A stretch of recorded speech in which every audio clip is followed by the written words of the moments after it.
Hello again, friends. Welcome back to twitch.tv/SuperBerry, and welcome back to the Long Dark, where it's all blizzards all the time. No killer, no filler, just blizzard.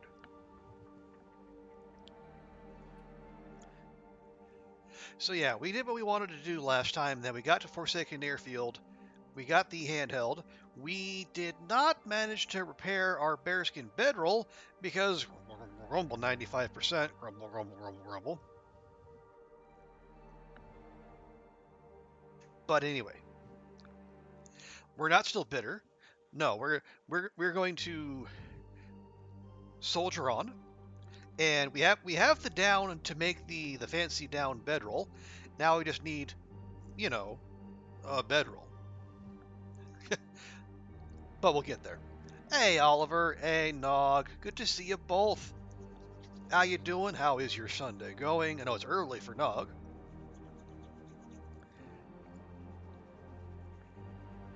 Yeah. Okay, so here's what I'm thinking for today. Conditions allowing, because we always have to say that. Again, 92 blizzards in 128 days. That's not normal. But conditions allowing, I would like to turn around, leave, and honestly, we would just go straight to Forlorn Muskeg, and then we can start the Tales content. Now, we got to remember, fix it during the day, early in the day preferably, so we'll have time to get into Bleak Inlet without having to deal with Aurora Timbies. Also, hey Vi, good to see you as well. Welcome, welcome. Also, we have cool people in the chat. Let me do this real quick. Hope you're having a fantastic weekend. Nice. Litterer. All right, we're going to do one more run, Litter. and then I think we're going to call it for the day, you guys. He's shaming me right now. I'm being shamed. Littering is bad. Not touching, can't get mad. In games. Don't do it. I'm talking to you, chat, and him. Advice. That's enough. Okay. That's all. Classic. Oh no. Manson, you're just a clipping king, let me tell ya. I don't even know how to do anything with those. I got it in 2 hits? Holy shit, big dick energy. Okay. Yeah, a lot, but you know, kids can be a lot in general. But as long as a manageable level of a lot, it's all right, right? Okay, so 'tis early in the day. What we should do is take this time to do every Long Dark player's favorite part of the game, inventory management.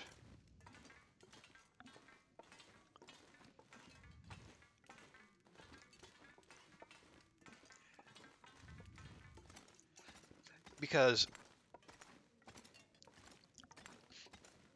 I would prefer to be able to move with some alacrity as we're leaving.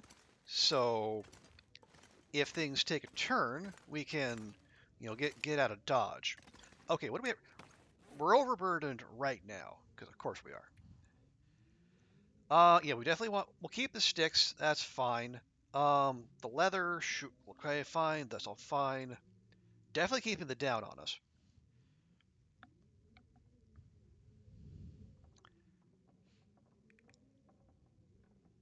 Okay, don't need that. But like, our bow is already at 88%. We just made this thing. Good grief. I guess that's again that's probably on me. You know, flinging ourselves into combat when we might not necessarily need to. Well, I'm gonna make it more special. Today's cleanup presents a pot of tea. Okay, nice.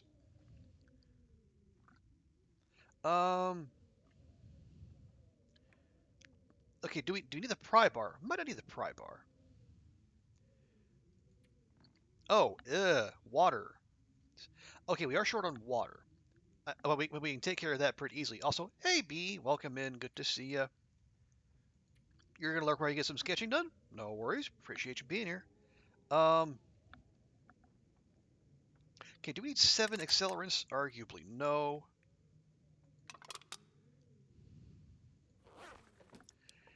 Is there anything else? Where I'll just take the jerry can, and we'll refuel the lantern. Actually, it's already full. All right then. Never mind. We already left a bunch of scrap metal back at the back at Spence's, so don't need to worry about that. Fuses we could use. I mean, I'll take the coal too.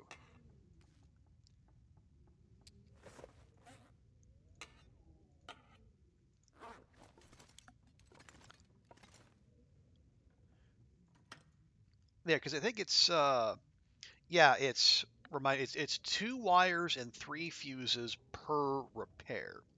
And I've never attempted this on Loper, so I don't know. Oh, we got a potato too. I don't want that. Yeah, I don't know how much is going to be waiting there for us at the tower. Okay, 4 and 4 is fine. We can work with that.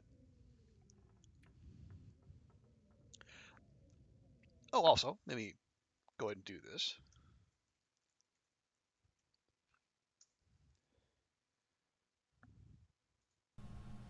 What's the evidence? What did I say? Spirit box. Yeah, matches. We got. God, Jesus! Why would it do that?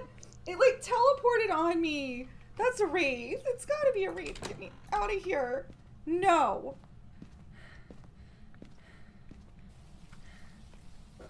Totally different ballgame when you play all by yourself. Okay, you can leave those. Okay, let's.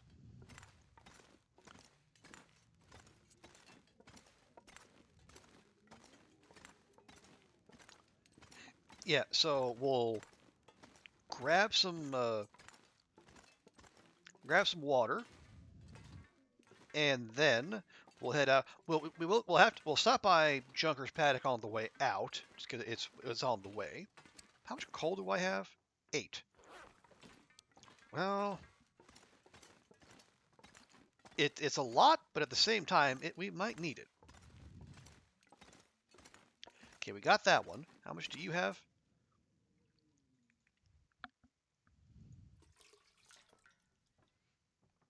That'll do. Or here, just...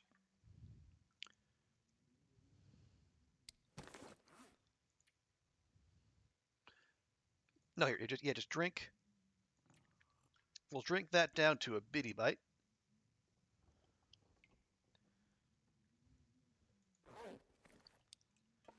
That'll get us a little calories. So how much water we have? 1.65. Perfect. Oh, right. And then we can, as we leave, we'll eat our last ptarmigan pie. And then not only will that give us the extra carrying capacity, it'll remove any last bits of stink on us, so we won't have any unwanted attention or any extra unwanted attention as we go. We'll only have the usual amount of unwanted attention.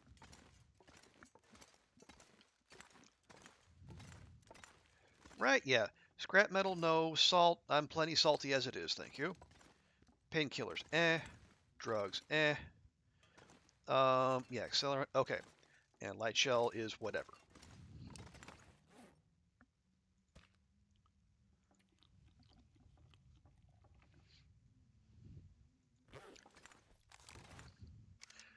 Is that...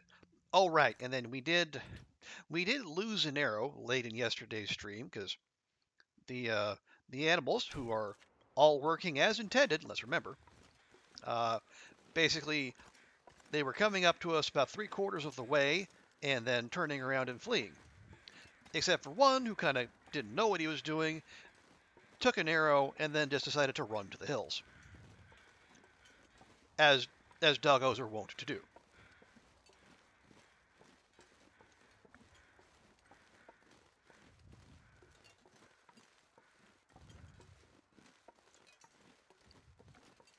But yeah, as far as I'm concerned, we're done here. So we're going to head out, and yes, as I say, we'll motor through as best we can and probably get to Spence's, drop off a little extras. We'll grab our scrap metal there. Hopefully, the game is kind enough to leave us a car battery by the radio tower. If not, then I will want to be surprised, because that seems to be the one scripted car battery you get, other than like the airfield. But also, I would be highly inclined just to drop the whole business altogether and then go back to just wandering around trying to survive.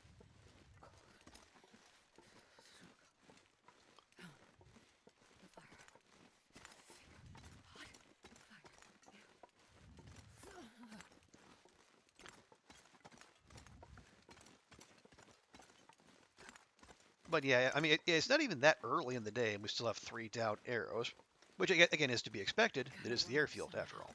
You just said that, Astrid. We'll get her to Junkers, and we'll warm up there.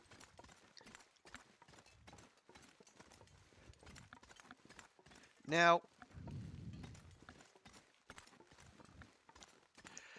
yeah, after yesterday and being as unusually productive as it was for a day off, I kind of just spent today doing as little as possible. Damn, I'm freezing. You know, yesterday did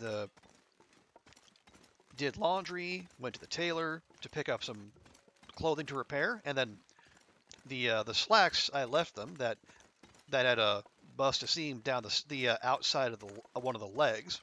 Turns out they just neglected to fix that. And when I pointed that out, it was fixed inside 10 minutes. Which I found odd, because when I left my stuff with them, they said, come back in a week. I gave it to them last Saturday. And then I went to their place yesterday. So, I don't know. But anyway, so yeah, it was fixed quick enough, which was fine. But yeah, laundry, tailor, got groceries, went to the bank, and then after all that, I treated myself to a couple movies. I think I said yes. I couldn't remember if the last time I went to see a movie in a theater, it was either Evil Dead Rise or Everything Everywhere All at Once.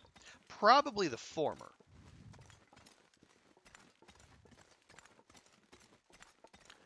Yeah, I went to see Dune Part 2 and Poor Things. I think they were both at least 2.5 hours each. So that was like 5 hours out of my day sitting there watching something other than Twitch. It was absolutely wild, let me tell you.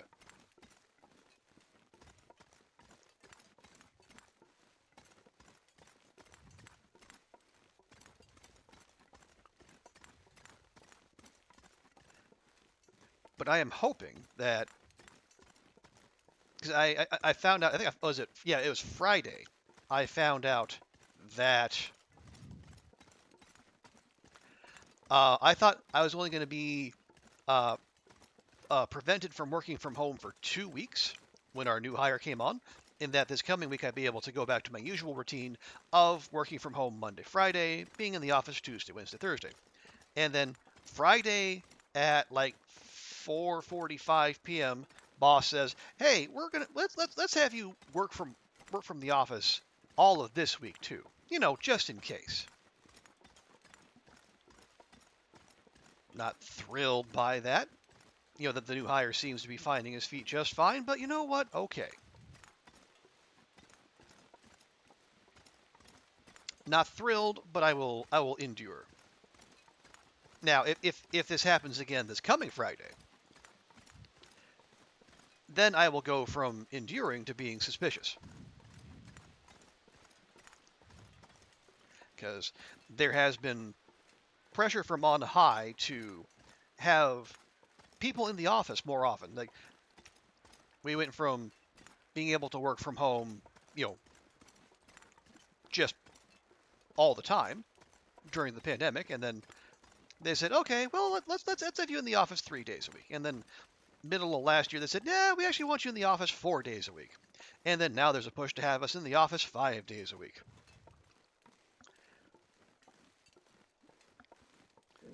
You know, despite spending multiple years doing everything 100% remote, and not only the world not falling to pieces, but actually having, our business was as good as ever, if not better. But I guess the cynical view is that they, rather than try to promote corporate culture and improve collaboration, they're just trying to justify continuing to spend stupid money on entirely too much real estate in downtown Hong Kong. But I digress. You watched Dune last night. You weren't thrilled, but you watched the second one. So what was it about the first one that did? Was it something that didn't catch your fancy in general, or was that something in particular that didn't land with you? Did I leave our pry bar behind? I think I did leave the pry bar. I did not leave the pry bar behind. Okay.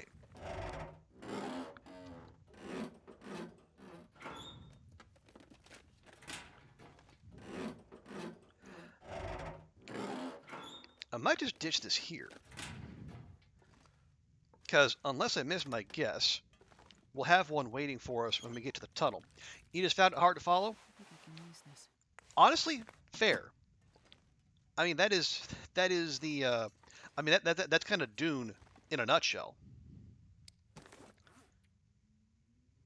Let's leave that there. We already have one, and it's in much better shape.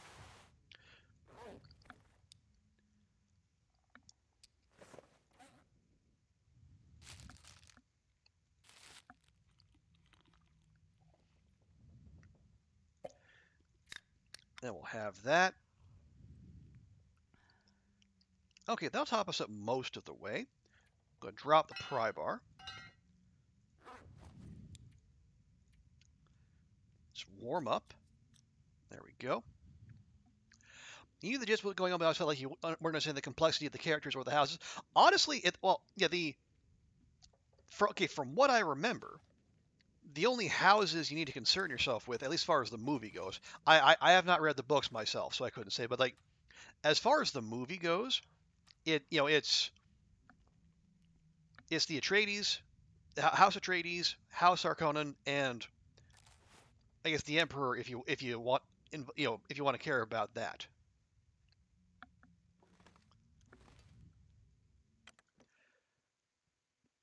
But yeah, you have to say there's a lot.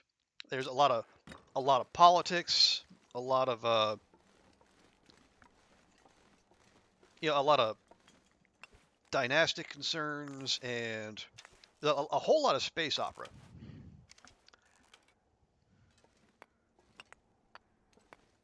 We have 8. That's enough. I just want to do this real quick.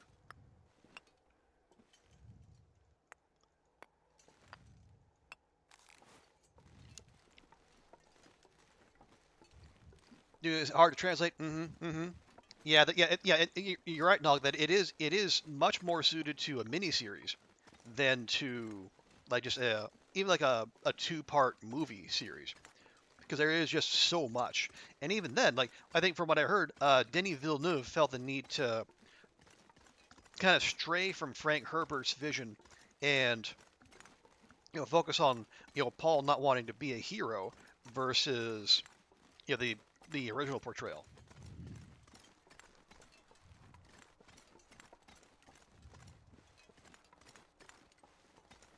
Then anyway, I say that, and then that meme that's floating around comes to mind. It's like there was I think maybe I'm sure it's on Twitter, so I saw it on Blue Sky, where like the text with Denis Villeneuve talking about the trying to talking about the allegories and the representations of power and dynasty and familial dynamics. And then down below it has text from Frank Herbert saying, "Oh man, I love drugs. The only thing I love more than drugs is the perfect light of Islam." So different views on the story.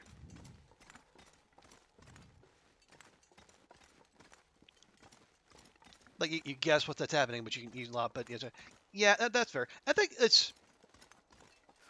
there is a lot, and I think if you can shave it down and to like the Atreides, when they go to Arrakis, they try to work with the Fremen and then not just be complete asshole colonizers, only partially asshole colonizers. While the Atreides want to go full on fashy scorched earth. Jesus, it's cold. And there's some backstabbing, and then the Emperor doing Emperor things. Yeah, it is. It's. But I think you can make the call for yourself, B. But I'll say, like, even if you're not following every single little incident and every interpersonal relationship, yeah, that's like you can keep up, and then you can appreciate the film as well. 'Cause, like, it is a visual feast. I thought the soundtrack was pretty good too. Hans Zimmer doing his usual. Also, hey Roller, good to see you. Yeah. Those the B word has been a regular feature in this playthrough. You know what? Screw it.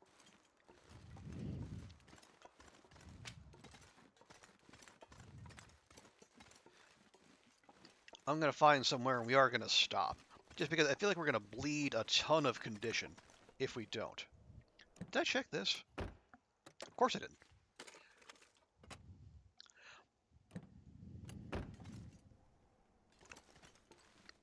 A lot of it has to be inferred, lack of time, or to, yeah. Either you've read the books and understand what's going on, or you work on presumption. Yeah. And it's like Villeneuve does a decent job of like giving you enough to hold on to if you're not familiar with the Dune story. At least I think so. But yeah, you're also right, B, in that it's not a turn your brain off film. You have to work to keep up. Or just sit back and chill and admire the visuals.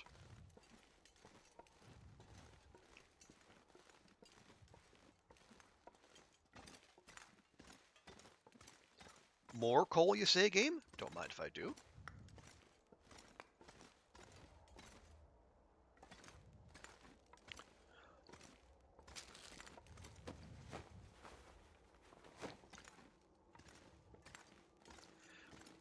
Okay, yeah. After all that, well, yeah. In this one, we don't have a regular bedroll. We never found one of those, at least as far as I know. We don't have a mag lens somehow, and we don't have a thermal flask. Although the last one isn't that shocking because it was only added comparatively recently.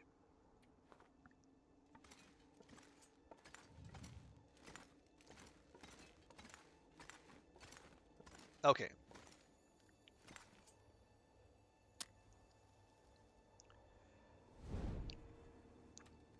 As we do our little outdoor fire shenanigans here. And we will use some of that coal we just picked up, because why wouldn't we? But yeah, Dune 2 is a good watch, I think, overall.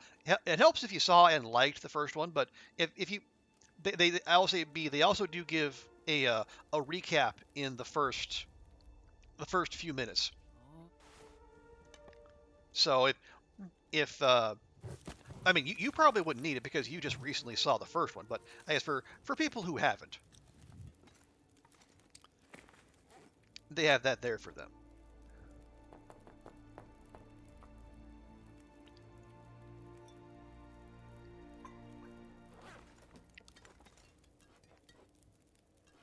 And we place, and we jiggle, and we place, and we jiggle, and we place, and we jiggle.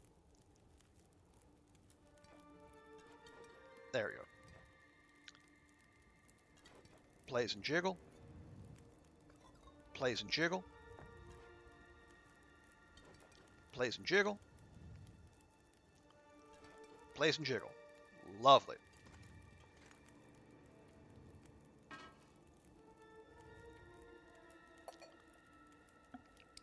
All right, so we have a little water.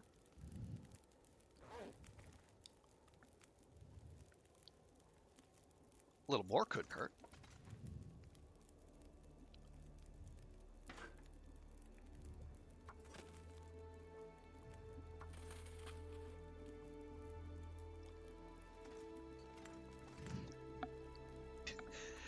Yeah, Oliver, I am. Again, this also plays into like my just the general paranoia, but I mean, I have lost entirely too many teas and coffees to assuming I have jiggled, but not having actually jiggled. So the process of jiggling will be taken very, very seriously on this stream.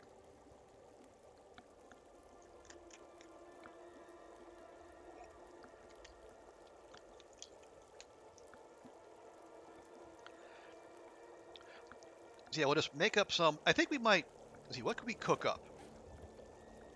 Okay, we do have 2 sets of prepared birch. So what we'll do, once these are done here, we'll cook up a couple fresh birch bark. We'll drink one, and then we'll grab the rest. And we'll just go. I know we're leaving like 3 hours on a fire, but we don't. Well, we'll see if we can grab a couple good torches. Just a couple, though.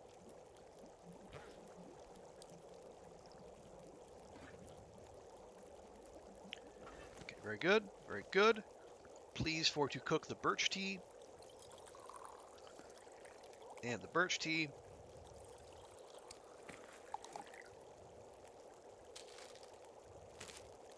And we'll eat that and just make ourselves a little bit thirstier.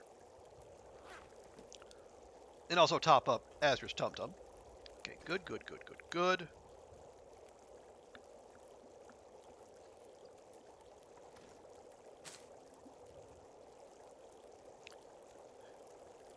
Okay, first we get the torches. That is not a good torch. That's an okay torch. Can you give me a good one? Yeah, there we go. Okay. Then we grab. Drop any of this gear.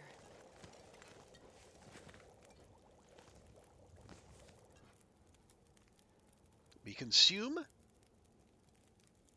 Grab. And we go. Now, we will almost certainly...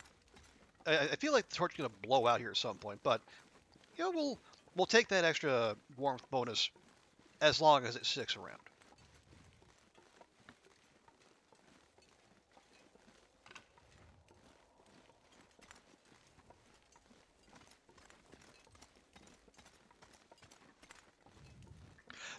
But yeah, Dune 2, good. Poor Things, also good.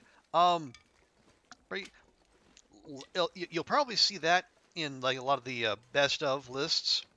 But it is, like I say, definitely less of a mass market approach. It is, it's weird in a good way. Like it is it's okay. I also like the word surreal is overused and misunderstood, but I think it is definitely kind of a steampunky alternate reality that definitely has Victorian vibes, wherein a scientist played by Willem Dafoe is, without giving away too much, basically takes the brain of a newborn and puts it into the body of a full-grown woman. That woman being played by Emily Blunt.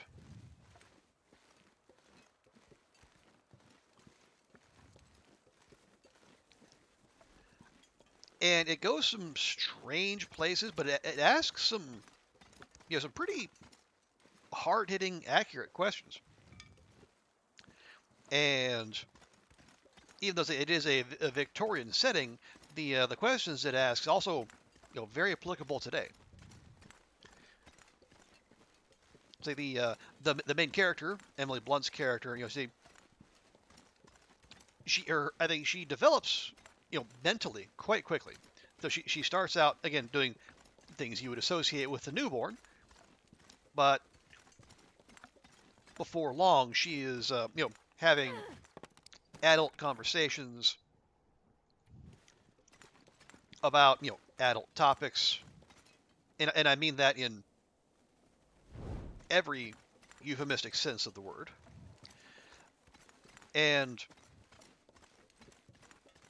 it is very much a story of like her finding her way in the world, learning about all of its pleasures and all of its horrors, and trying to become her own person. And while the men in her life, pretty much every step along the way, are trying to say, no, don't do that.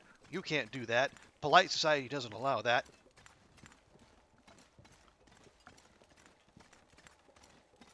Even though one of them does kind of seem to come around most of the way, if not all the way, by the end.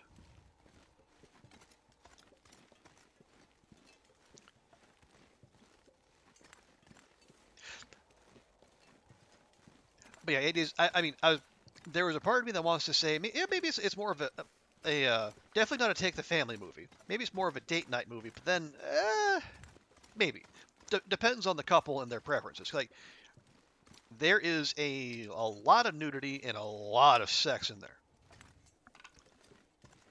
It's like if you ever wanted to know what Mark Ruffalo's bare butt cheeks look like, go see Poor Things. You will find out.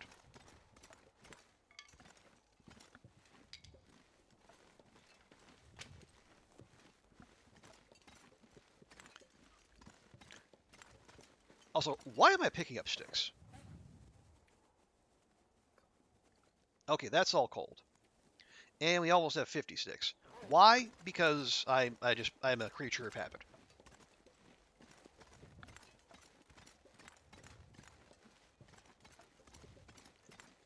But anyway, it's a solid recommend.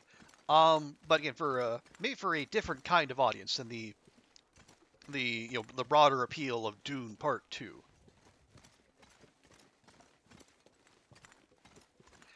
You can never have... Well, okay, see, Laura Plays was in here yesterday, Roller, saying the same thing. And while I agree in the abstract, when you have to haul those sticks, particularly without the benefit of a travois, there is such a thing as having too many sticks.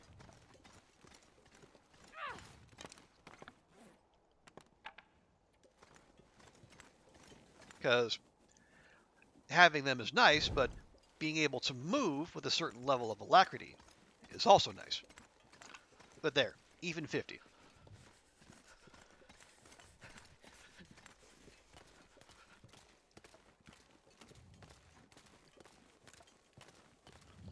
If you stick trust, well, other parts of the world that might be something worth considering, but this, for all the wide open spaces that Forsaken Airfield has to offer, this is probably the most linear part. Like there is no side to side action. So Finding our way in here, not so difficult. Finding your way out on the sweeping open plains, out past the runway, I can't feel my hands. that's more of that's more of a useful idea.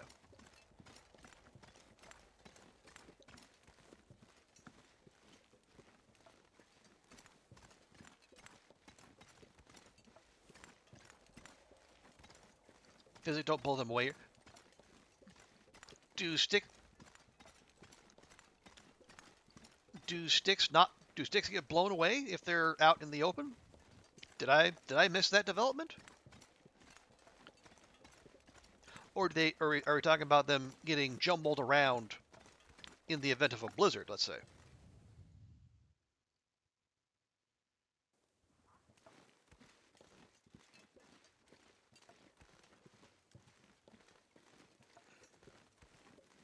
Because I don't know. Maybe I've seen sticks getting blown around and I just haven't registered it.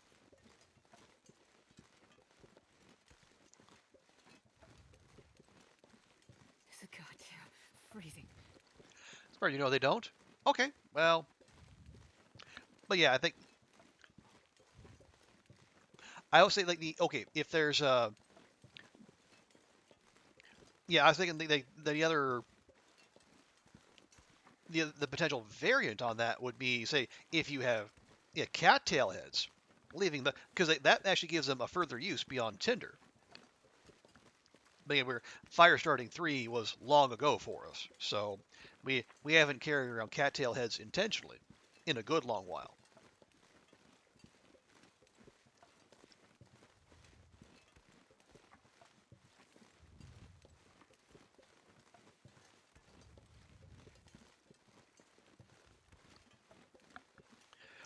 Okay, we can go through there and then top up our cattails on the way out, but we really should stop in the train depot and let Astrid thaw out a bit.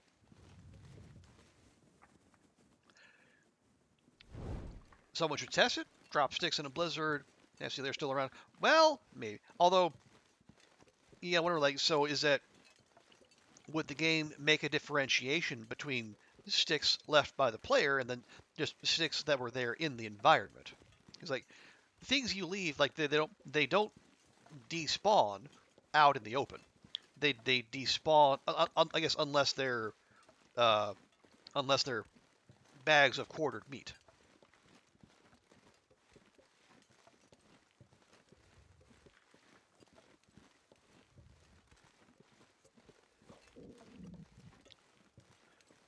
Oh, calm down, ask your stomach. We're almost there.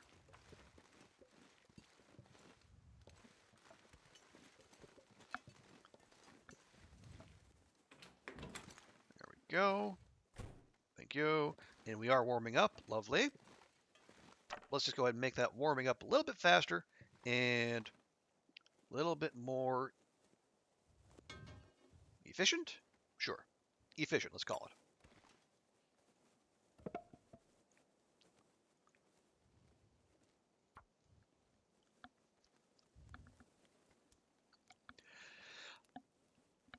Okay, yeah, so it's... No, it's actually... Really? Come on, little fire. Another 95% chance just somehow goes awry. Hmm.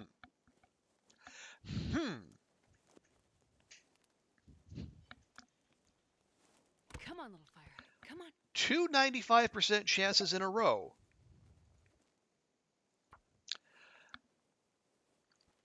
I'm starting to wonder if this game actually, like Shan said yesterday, maybe the game really does have it out for me this run. Come on, little fire. If you have 470% chance repairs in a row, oh dear. Just with cloth, I hope, rather than see any like leather or anything rarer than that. That would that would be cause for vigorous complaining, among other things. Okay, here, have you? Yeah, you. Where'd that potato go? There we go. You go cook that potato. Yeah, we have water, right? We do. Okay, let's make a couple coffees.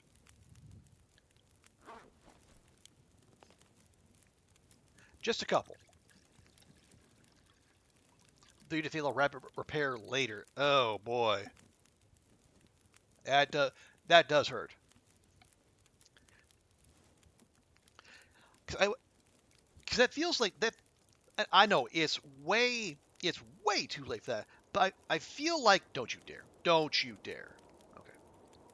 Yeah, it feels like that the penalty of just like losing the entire material feels needlessly harsh. Like if like when it says if like you're like if you repair a toque and you get like 70% condition return. Like see if you botch the repair, make it like a 20% return improvement in condition rather than just like 0% and then wasting all the materials you used. That feels like that's it feels like too much. And I know it's the long dark. It's supposed to be harsh and unforgiving. Like there's harsh and unforgiving, and then there's just being ridiculous, and that feels ridiculous. Okay, yeah, it is just about sundown.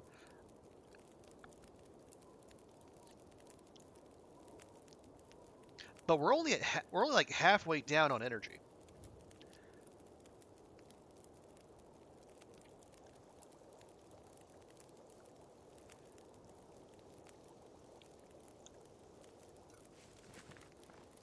I kind of want to keep going.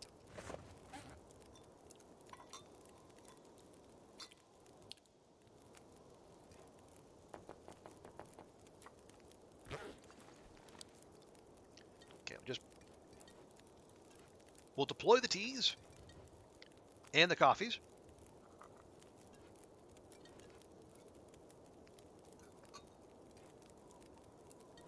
Then we can think through what we're going to do next.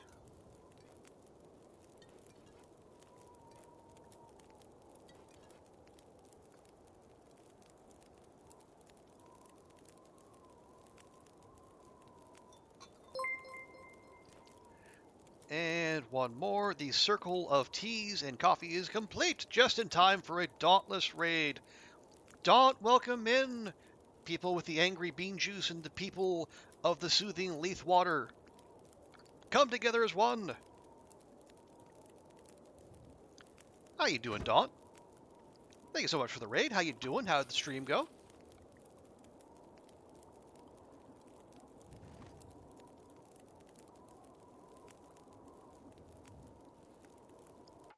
And Jinxie, hello. Good to see you. Let me give Daunt a proper welcome here. Yeah, for anyone who doesn't know Daunt, she's a fantastic variety streamer.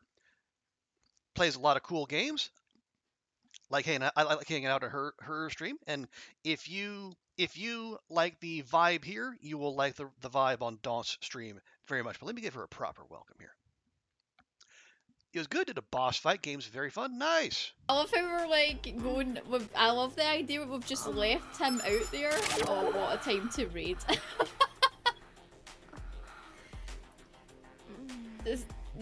There's nothing to see here. It's fine. Raiders, don't worry about it. I was not.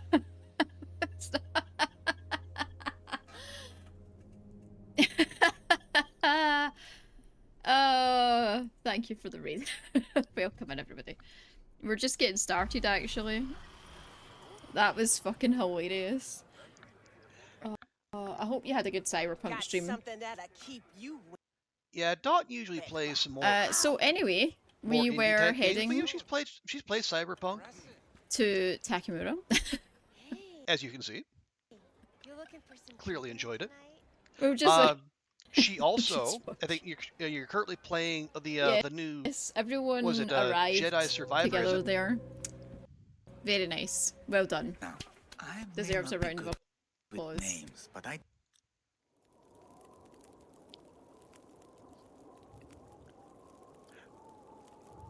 But yeah, how is Jedi Survivor treating you? Okay, see, how are we for torches? We have 1, 2, 3. Okay. We could do with a couple more. Okay, those are all good. Alert. Okay. Appreciate the lurk dog. It feels more like more of the first one, which is what you wanted. Good, good. Glad to hear it. Yeah, I heard there was another Star Wars title that got called off. I think in the last week or so. But was that not one people were looking forward to, or like didn't I don't because are all the Star Wars games coming from EA? It feels like that's the case, but I mean yeah, EA is one of those studios that's busy laying a bunch of people off, so they need to appease their shareholders or what have you.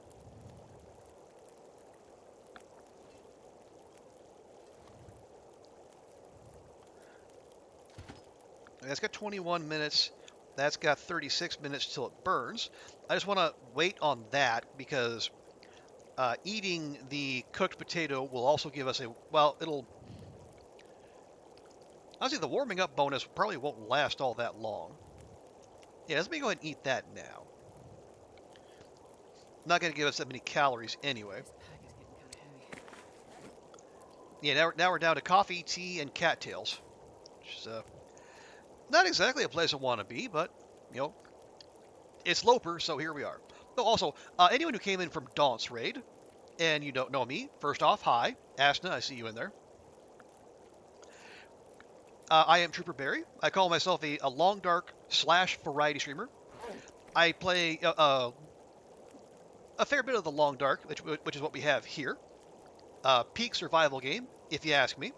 But I also play a variety of other games. I also try to play indie games on a fairly regular basis, but right now the other game we're juggling on this channel is Elden Ring.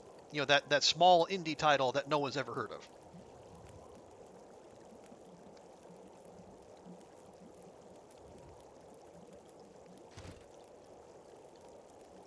Okay, I'll take that and that. Just need a couple good torches. Much like that. Thank you.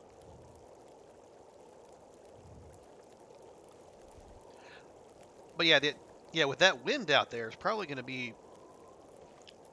Torch might not last that long. So we just might have to go and then thaw out once we get to the tunnel. So I will...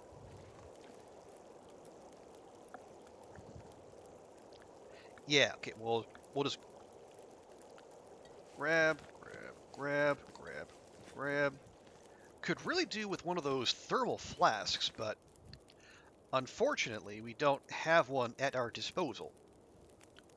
It's like thermal flasks, known to people in the real world as thermoses,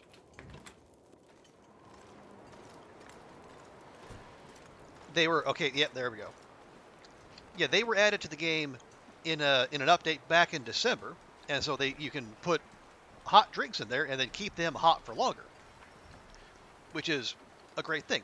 As it is right now, for all those drinks I warmed up, we might get the warming up benefit from like 2 of them. After which they'll have gone cold. But if you got them in a thermal flask, they'll stay warm for, an hour or more.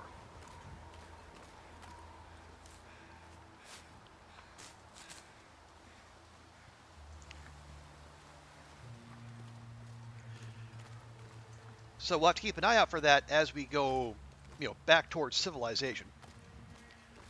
Unfortunately, I only know of one spot where there is a reliable thermos spawn. There are more, of course. I think people have collected, close to double digits in their runs, but for me, not so much.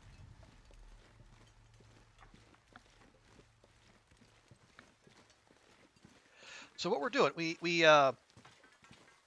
Yeah, for those not familiar with the Long Dark, this is a character I've started on Interloper, the highest base game difficulty. Some of you might have seen, like, I was playing a run on the Stalker, the second highest difficulty earlier. That one we got to survive 500 days and then some. But Interloper is a whole different kettle of fish, because a lot of the gear that's normally in the game just either does not exist at all on Interloper, or it is so exceedingly rare it might as well not exist. Like in every level below Interloper, there are firearms. There are no firearms on this level, and there are pre-existing bow and arrows in the lower difficulties. Not here. You have to make your own.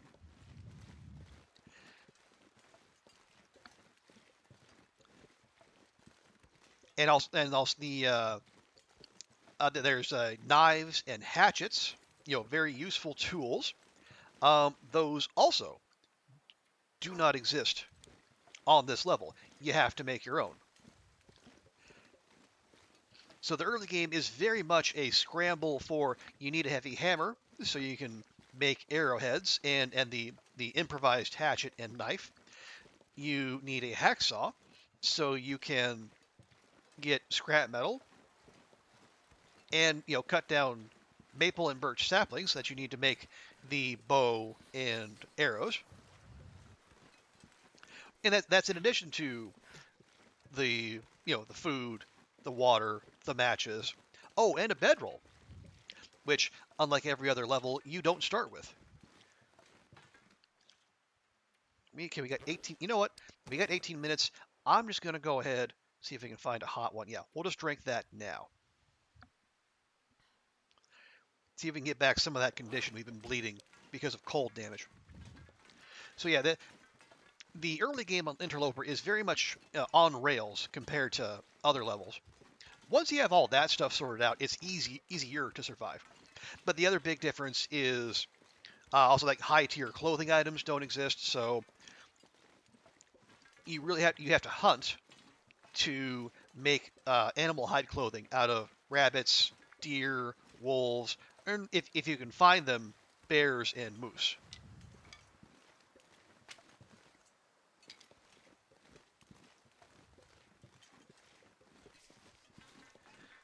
Okay, so we should get in here. The question will be whether we're warm when we do so.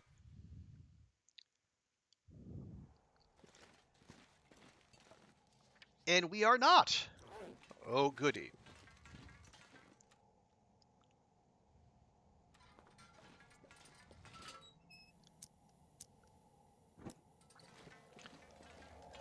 Now, granted, we're not as cold. But yeah, it still feels like -5.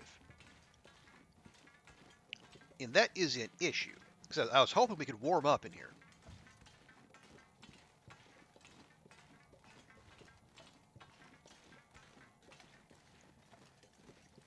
So we either stop to make a fire at some midpoint here, or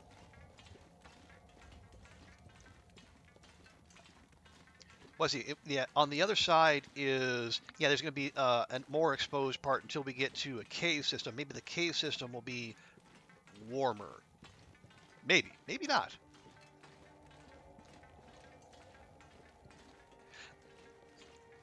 And the issue is, like, our It's dusk, so night can't be far behind. that is generally how it works, Astrid. Yes.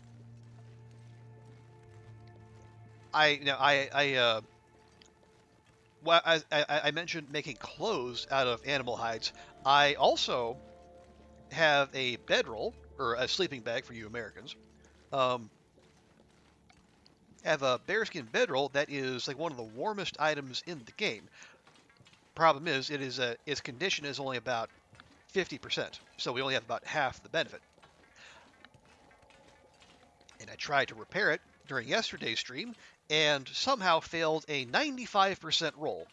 And when you fail a repair roll, you lose the repair materials. So I only had one bear hide.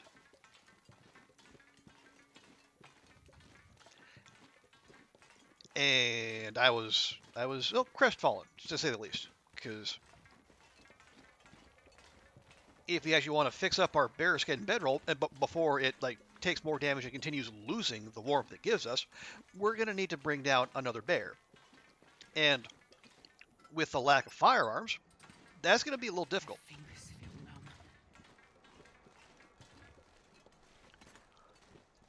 Oh boy.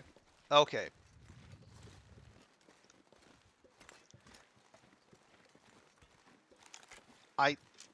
I think I heard the aurora music.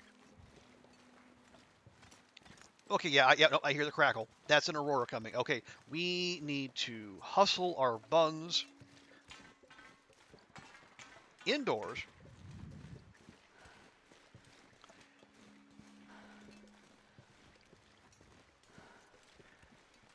Okay, yeah, because there is a wolf here. I think we got here fast enough to where it won't be aurorified.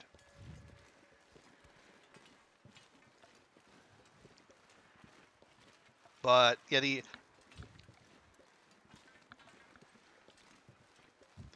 one of the other big mechanics in this game, in addition to being the whole post-apocalyptic setting, is that every so often there will be aurora happening. The geomagnetic events where you get all the pretty colors in the sky. Normally that wouldn't be a bad thing, except in addition to all the fireworks taking place above our heads, it also has an effect on the local wildlife, especially the local predators. And where normally they would be fearful of fire, and it would stop them in their tracks, maybe even make them run away, if the aurora has kicked in, they're not afraid of fire anymore. And that makes them much less afraid of you.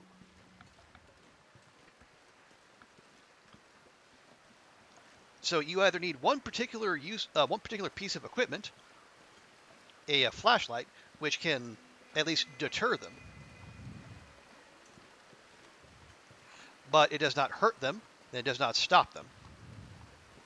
So, oh, come on, really? Anyway, yeah, so you either have that unitasker, or you do what we're trying to do, and then just get the heck indoors. Although, as Roller notes, it also has it has some other effects. Like the world was subject to a what do they call it? Not a gamma ray burst, a huge burst of solar radiation that fried much of the world's electronics, leading to widespread societal collapse and the state of the world we find in the game. But during an aurora, those electronics actually come back to life.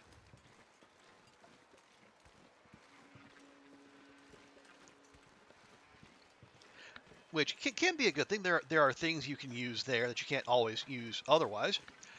But if there are, say, downed power lines or exposed cables, those are also live during an aurora.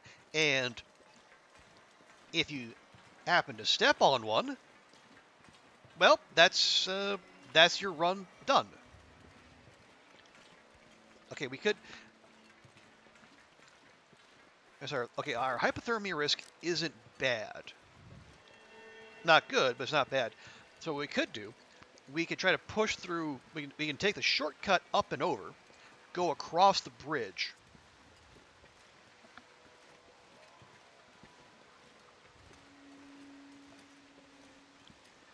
and then try to warm up in the interior, instead of going down and around and then all the way back up.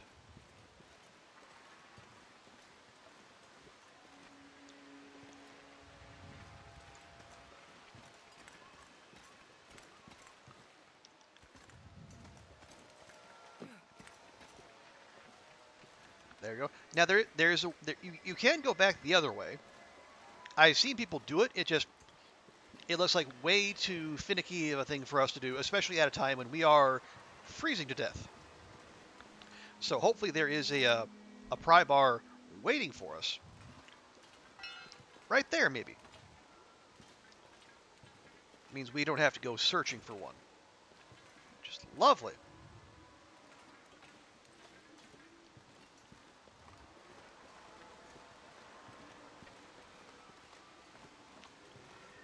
As you can see, it does make for a very pretty view.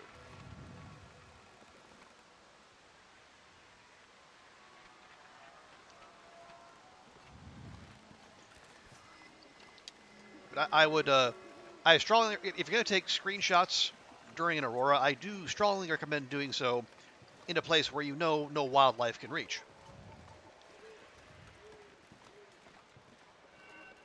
Not that I have any experience doing otherwise. Okay. Yeah, okay, and that pry bar always seems to be there, so we do have the option. Right, so leaving the pry bar behind that we did turned out to be no big deal. Oh, there we go. Yep, and now you can see we're deep enough into the aurora where all the electronics are starting to kick in. So we will need to be careful as we go.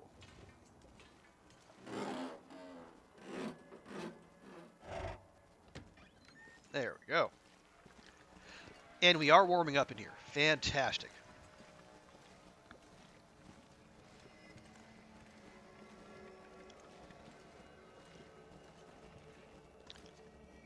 Yeah, actually quite warm. That is great news. Means we can... Well, okay, is that... Okay, no, that's not live. Good. Yeah, these aren't sparking, so... Those are not live either. So... Yeah, it is late, so we could do one of a couple things. We could just set up shop here, and then make the rest of the trip when the aurora has passed. I don't remember if there are exposed wires in the rest of the tunnel. But you know what? I don't really feel like... Yeah, I don't feel like pushing our luck.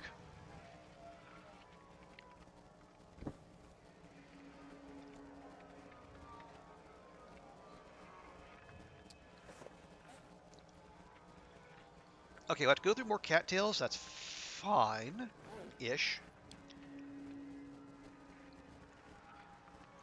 Let's see, is there anything else we want to do now that we have some light? Any reading, any repairing? Because it is good. Like, one nice thing is like the auroras, in addition to all those other effects, they add extra light so you can do things you wouldn't normally be able to do at night, like read or craft.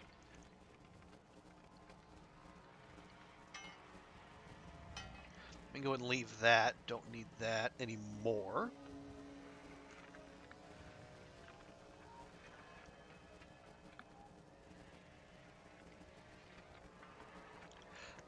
No, okay, so let's...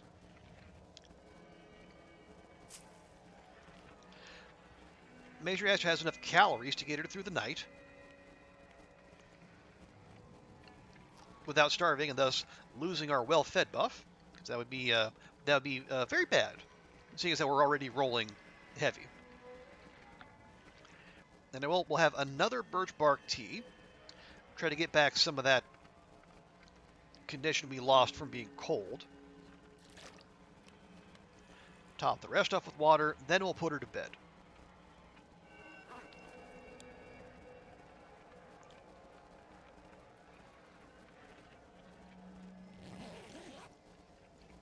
Yeah, because the cold is the biggest concern here. If you see those meters on the bottom,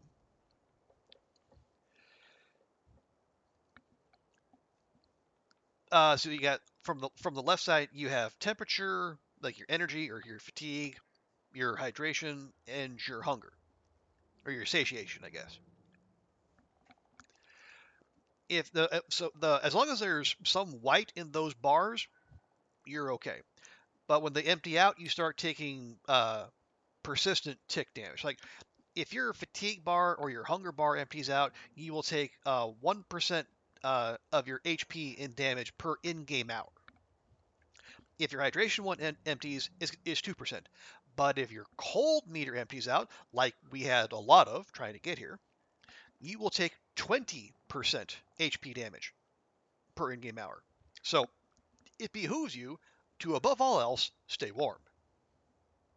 Which is why I was so focused on getting here as soon as we could.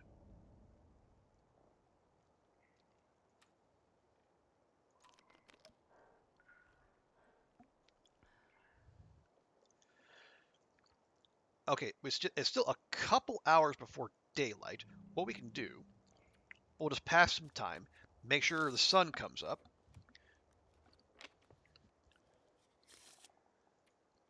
We'll give Astrid an hour of sleep, advance time a little more, and then we'll make our way through the rest of the tunnel.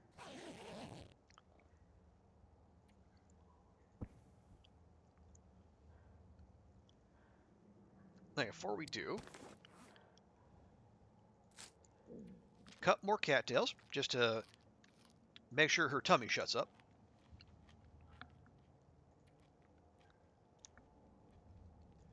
There we go. Get some water in her. Then we go.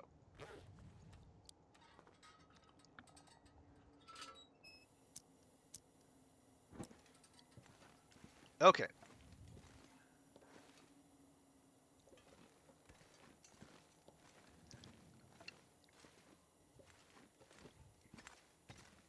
Okay, yes, the exit is that way, so we are going the proper direction.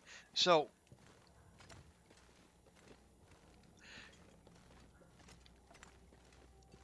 when we do get out of here, it will be extremely cold. Like the start of the day is the coldest part of the day because like the sun hasn't had any time to warm up the land. So, if we try to push all the way through Broken Railroad, unless we stop to make a fire, we're gonna get cold.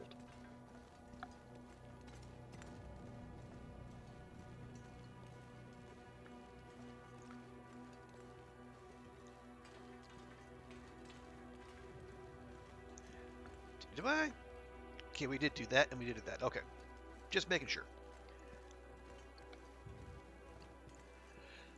Alternatively, we could take a small... Oh, there's a piece of coal right there. How dare I miss that? Anyway, so we could take a small detour, go to like the first main landmark we're going to come to after we leave this tunnel. Then we go to the maintenance yard of Broken Railroad. I might have left food there. Hacksaw, pry bar, birch. Well, maybe. I'm not sure. But even if we didn't, there'll be a place where we can warm up. Now, there will also be a multitude of wolves there, so we are taking on some extra risk as we go.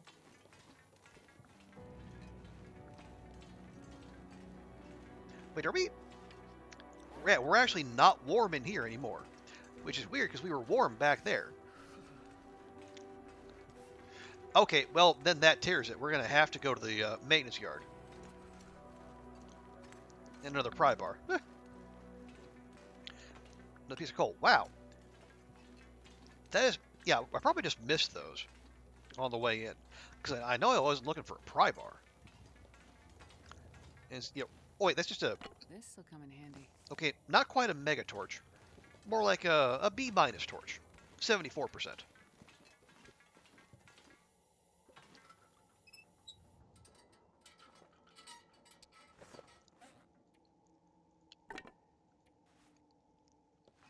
Okay, before... I was going to say, we can light a torch now, but let's make sure it'll actually stay lit.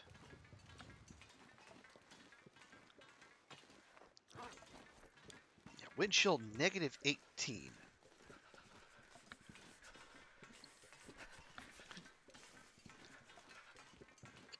it's going to make all that much difference, but I guess we can.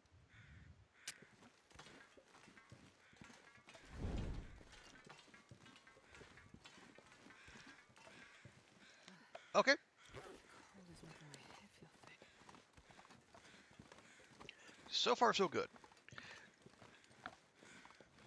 See, let's see if we can just torch chain to the maintenance yard, and we can reevaluate from there.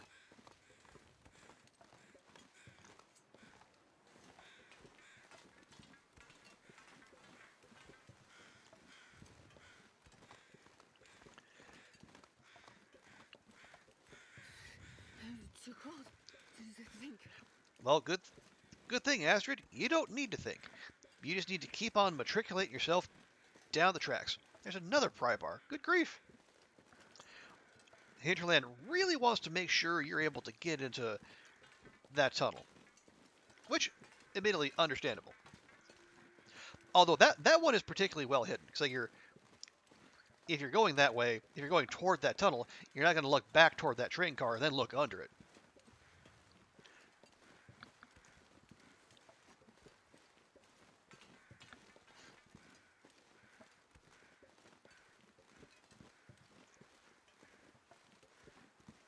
See, the other reason we might come down here and then stop in the maintenance yard, past Astrid might have left some food for future Astrid, which would have been super duper nice and appreciated, but we also might have eaten it all before we left.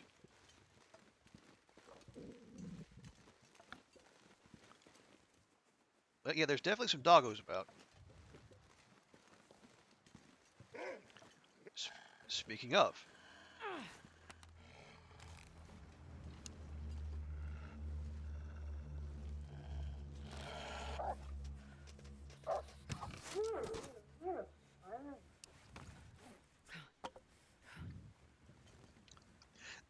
That worked better than expected. Can I get my arrow back, please? Thank you. I think I had 5 kilograms of meat on it. We might have to come back for that, boyo.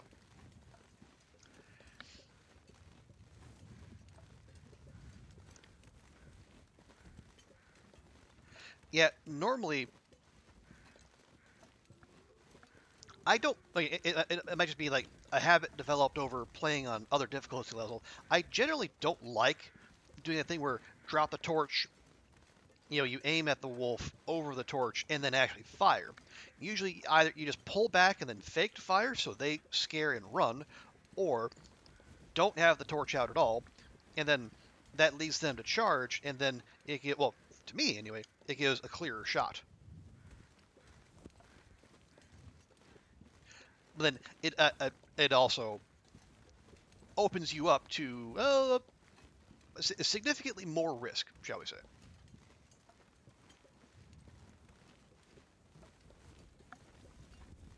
Hey, there we go. That's what we wanted to see.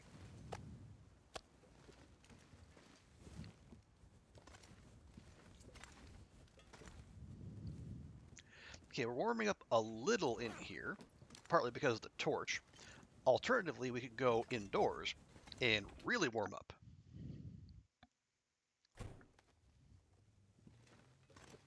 And you're thinking back to Roller's comment. This is a place you really don't want to be in an aurora.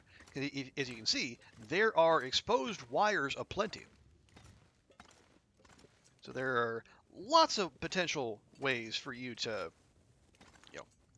end up a crispy critter.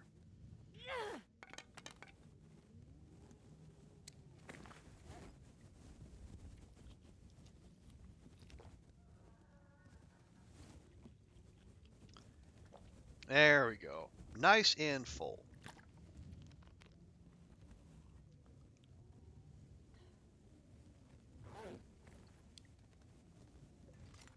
Actually, I'm going to make a note of that now, or I will update our note.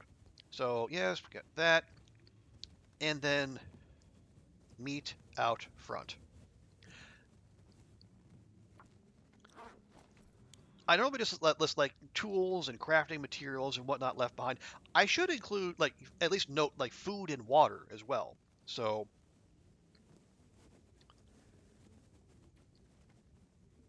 I'll have a better idea of, what awaits at a particular location. Oh, what do we have here? Whole mess of crow feathers. We're fine for those. Backup bow, more wires and fuses. Let's see, we have 4. It only takes 2 wires per, and there's 3 towers to fix, so we actually only need 2 wires, and we're good there. Let's see, if it's 3 fuses per.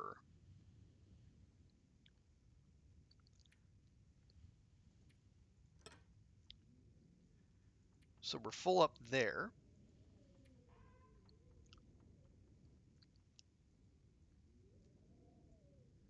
Okay, that's fine. That's fine. Okay. Good. Oh, thank you, Roller. Are you heading out? So yeah, appreciate you hanging out, swinging by. But yeah, we're gonna. Yeah, it's still early in the day. Astrid is not tired, so we could just get going again. I think we will.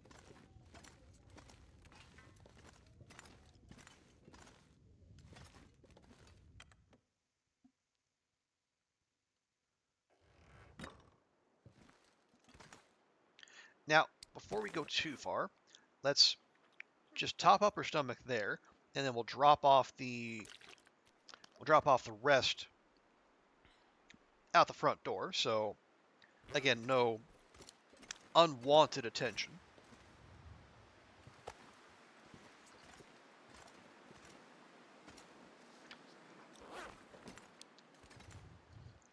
But it is going to be stupidly cold out there still. No, no, no. Okay, so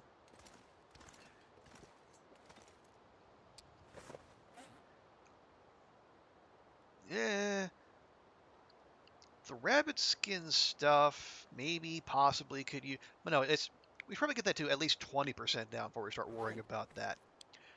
Sadly, we don't have any rabbit hides. Okay. Anyway, yeah, our wolf coats are just fine. Okay, let's. There's one of them patrolling right out there.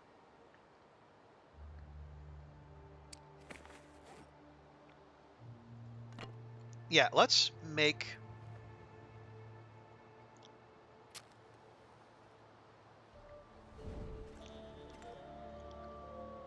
Just do a quick fire, probably to get rid of some sticks, but also we'll warm up our drinks again, because like this, even as the sun is going to be up for a little while when we take off, it's still not going to be that warm out there. So again, that's just life on Interloper though. Perfect. Very rarely are you going to actually be warm.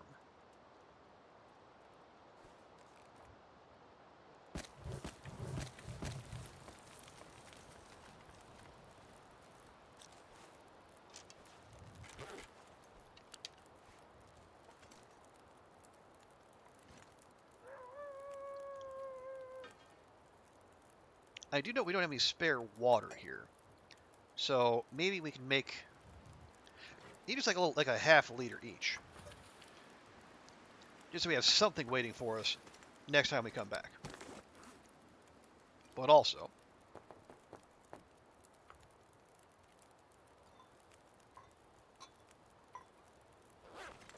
I'm not sure I can carry much more.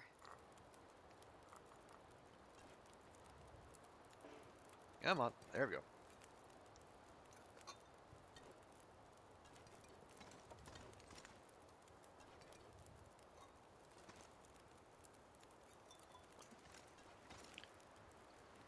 There we go. Yeah, the forces of coffee and the forces of tea together at last.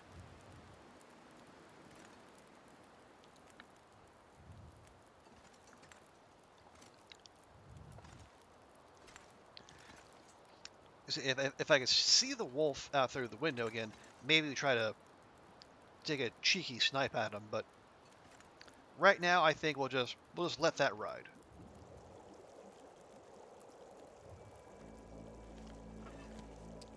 We have okay, yeah.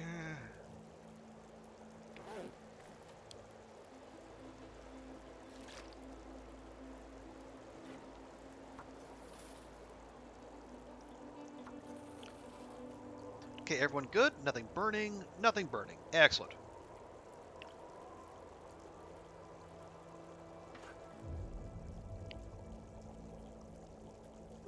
Okay.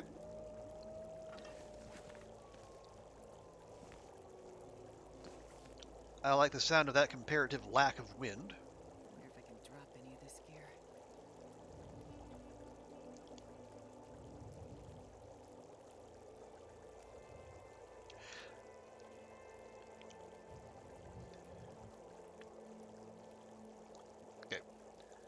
I'll get back at it going, oh, yeah, appreciate it. Yeah, appreciate you coming back. Oh, yeah, no worries. I know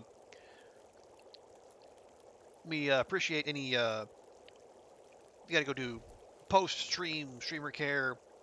Is it caffeinate, medicate, snackinate, whatever you need to do.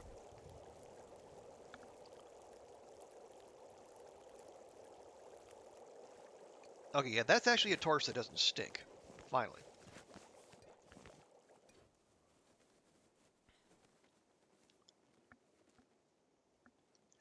Right. Off we go. Okay. Look both ways. Look both ways. Okay. Now we go. Yeah, yeah. Caffeinate, hydrate, medicate, snackinate. Was there something weird about that?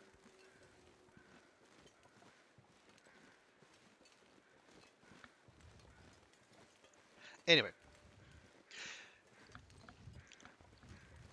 Oh yeah, Dawn, did you say that you and the fam were gonna go see Dune Part 2 at some point soon? Then we were having a discussion about that earlier on. Yeah, I think B was saying she. So, if you haven't read the books, it is like the space opera and the grand politics might not be the easiest to keep up with, and I definitely understand that. So if you're gonna see, oh, you booked it 2 weeks from now. Okay, so you've seen the first one then? I think you mentioned seeing that, but I can't remember.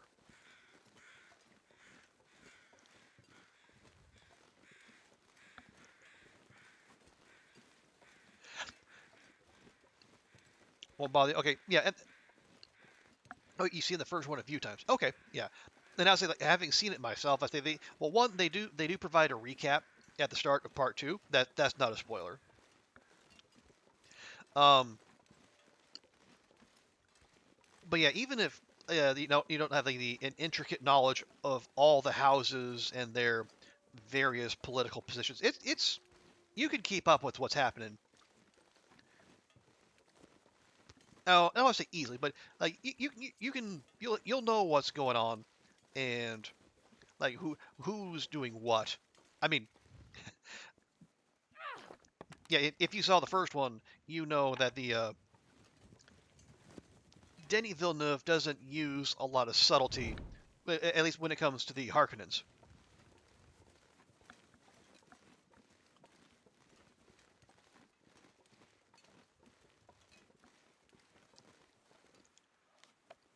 Warming. Okay, we got a little bit more of that warming up buff left, and we'll see about the other one.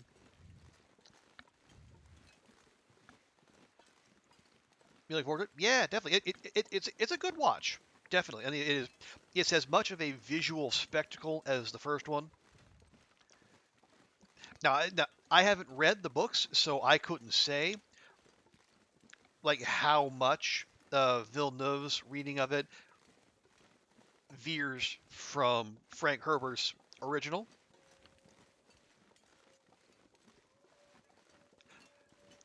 But yeah, it's definitely good.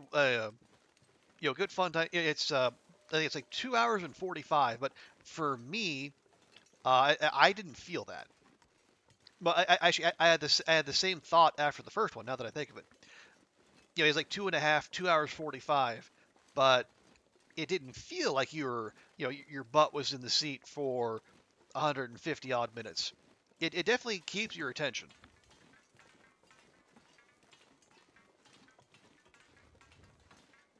Always planned to read, never got around to it. Yeah, same for me. It's like because it's spoken of so highly in those like a lot of the circles I run around with, the people who are into like sci-fi or fantasy, and it is foundational for like the what's the word, the corpus of modern sci-fi, and it does feel like a hole in my reading not to have done that, but it's just a big heckin' book. Or a series of books if you want to go past just Dune itself.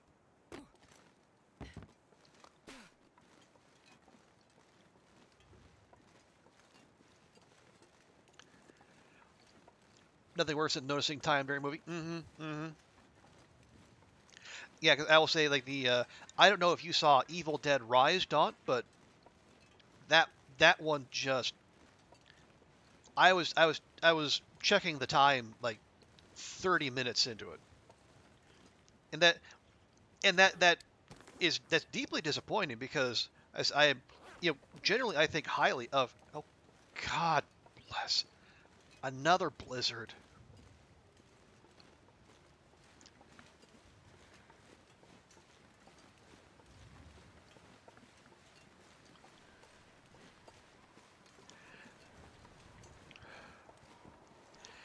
I swear to... Well, it's been a day and a half, so I guess their regularly scheduled blizzard was time to roll in. Good grief.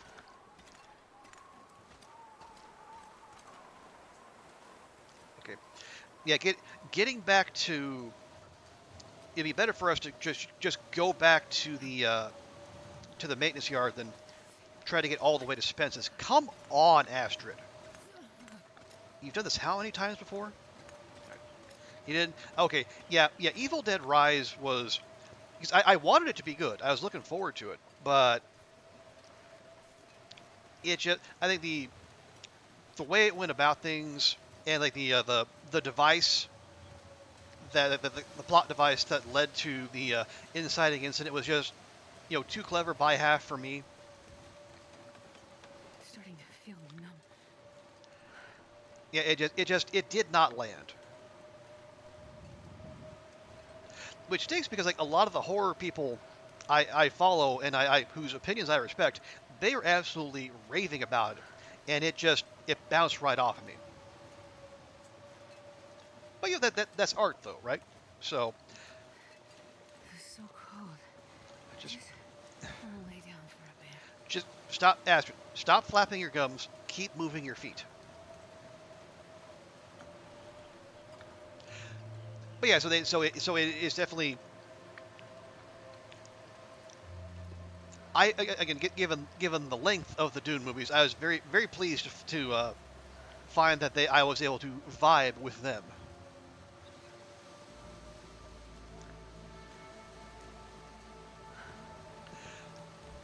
You watched a movie called My Son this morning from 2021 with James McAvoy. Yeah, not familiar with that one.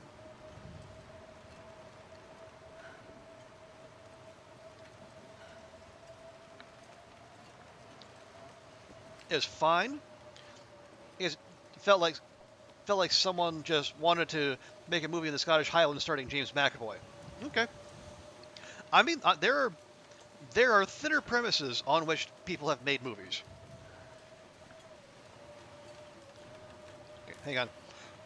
Okay, we need to have this out because I don't know if that wolf and the others that are around there we saw earlier, they might not have despawned.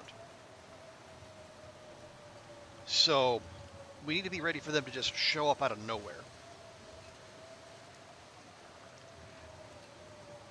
But even if there's no James McAvoy, it's the Scottish Highlands. Who wouldn't want to make a movie showing those off? Right? I mean, they made a whole video game about him. I enjoyed the heck out of that.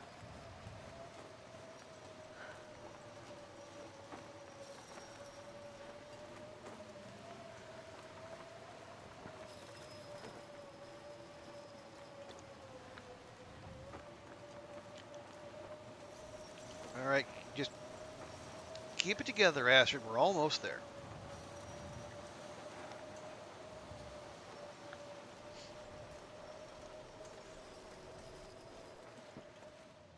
Okay, there we go.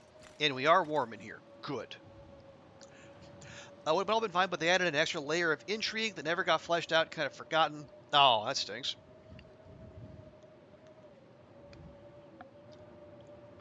Yeah, I mean, people know. I mean, the directors know, or at least they should know, like all the threads they have, and usually the idea is you're supposed to have all those wrapped up by the end of the movie, unless you're one of those directors who makes a movie assuming you're going to get a sequel. In which case, well, you deserve what you get.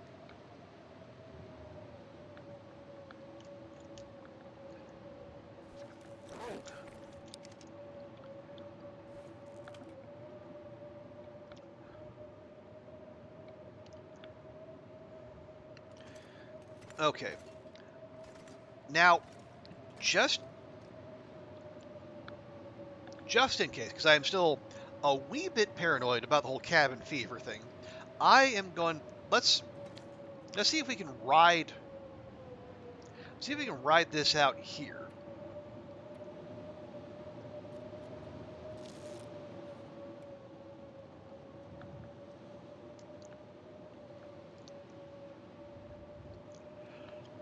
So if you go inside, it will be warmer, but will also be in an interior location, and so the game is going to start the cabin fever timer on us again. Such an odd ending, and you're left thinking, well, why did that whole thing even happen in the middle? Yeah, that's not the kind of question you want people to be asking at the end of your motion picture.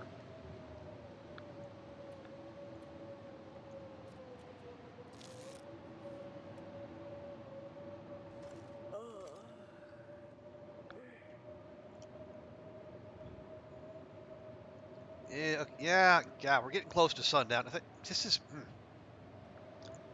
Because what is this? We've survived 130 days, and this will be the 93rd blizzard in that time. Oh, stop it.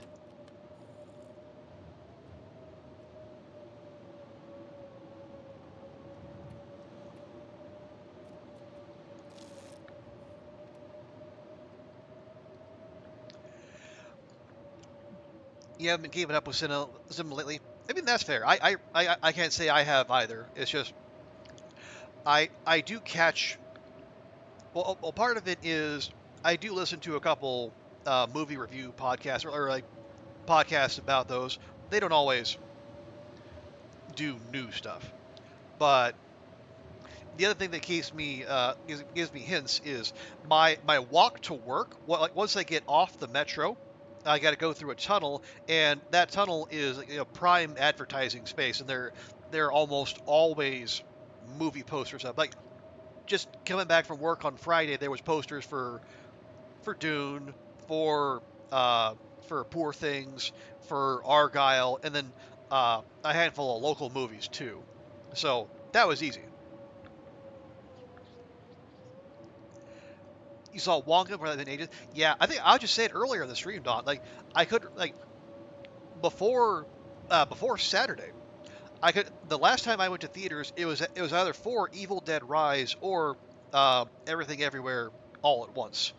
So that's like one movie a year for me, and then they had two in one day.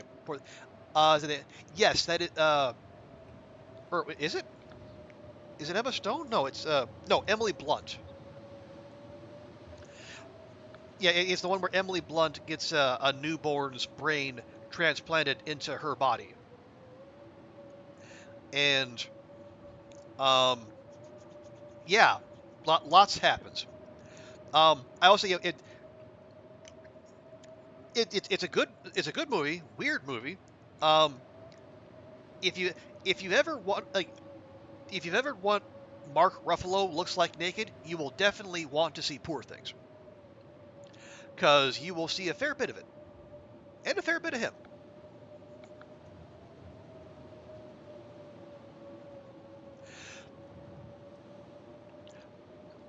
You keep me to try everything ever all at once. I would say that's really good. Yeah, I saw that in theaters. It's a really good film. Um, like if you know any immigrants, they'll probably resonate with them too. Looks very out there. Yeah, it's by a guy named Yorgos Lanthimos, I think it is. And if you saw if you saw or about like The Lobster, he did that as well. He does some very very out there style movies. Um, they're strange, but in a way that makes sense, if I can put it that way. Like it's like with kind of a alternate universe steampunk-ish kind of world.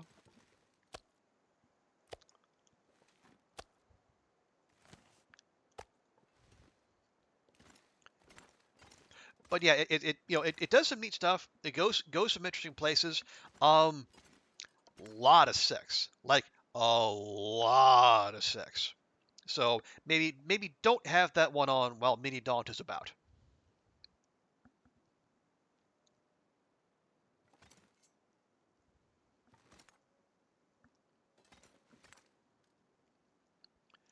Okay, yeah, it looks like the game is gonna try to apologize for that blizzard by giving us a pretty sunset.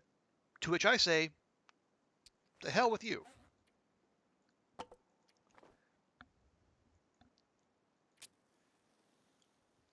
No, yeah, I mean, it's not like in a negative sense, unless you're one of the people who sees sex and nudity as being negative, but probably not something for teenage eyes and ears and brains.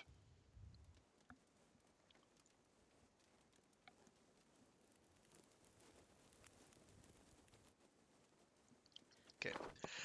Well, now that we know we're going to be here for a while longer, let's go ahead and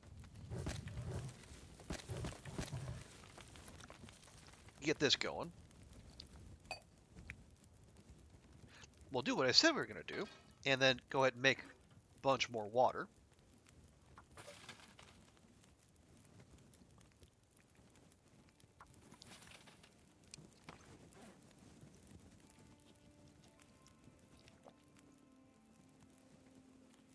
Also, making sure it says cooked after that, so we don't have any more food poisoning shenanigans. There we go. But yeah, I will say, like, beyond those two movies, I can't say I'm really keeping an eye out for anything else, like on the immediate horizon. I'm sure if I'll, between those podcasts and the posters and the whatnot, I'll see more. What was there? Yeah, the trailers. Trailers. Okay. So, you haven't been to the theaters in a while, but like, for anyone in chat, like, when you go to a movie, how many trailers do you see? I feel like there aren't nearly as many anymore. Because so before both the movies I saw on Saturday, they had one for, it's called the Ministry of Ungentlemanly Warfare or something. It's like the Brits wanted their own Inglorious Bastards. So there's that. And I think that was the only one for Dune. And then for Poor Things, there was that one I just mentioned. I think one other one. It's like a not like the leftovers or something. Like it's like a Paul Giamatti movie, you know, set at some academy with kids who can't go home for Christmas break.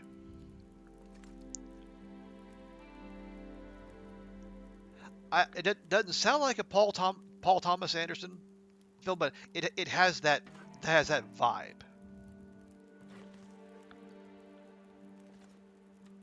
this pack is getting kind of heavy.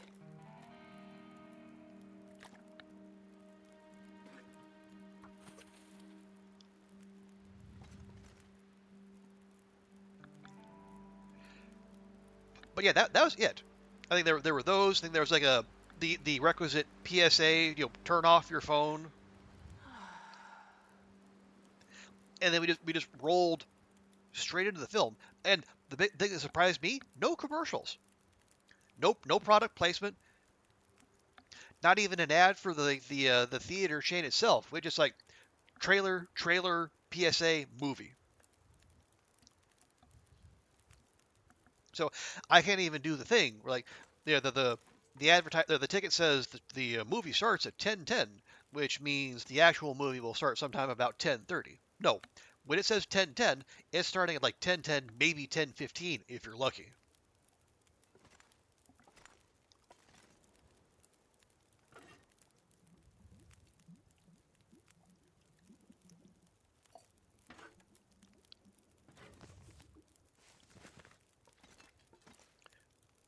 Okay. How much fire do we have? We got hour and 20. Okay, that is plenty.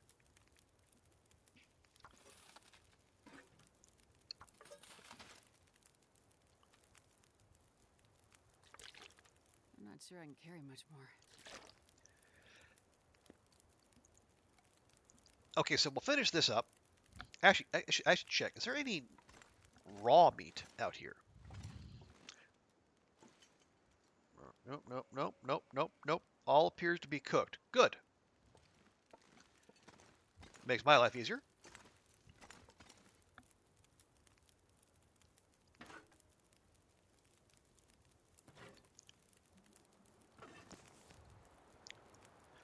Oh, almost to the minute.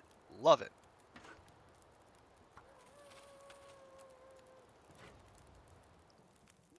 Okay, 22, 18, 21. Perfect. I know. Do we need more torches? 1, 2, 3, 4. Not maybe one. Maybe one.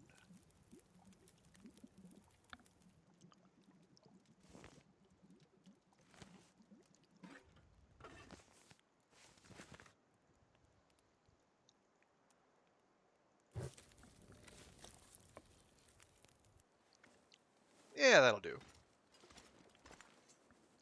Oh, you know what? Having said all that,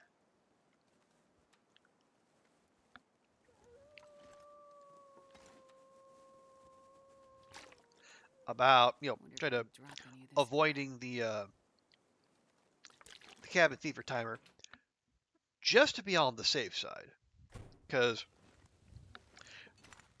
the risk you take where the long sleep out there, like unless you have a fire going, the temperature could drop low enough that even like the warmth bonus from the bed won't be enough to keep you warm, and then you run the risk of like freezing to death in your sleep. Like, on lower difficulties, the game will wake you up if that's about to happen.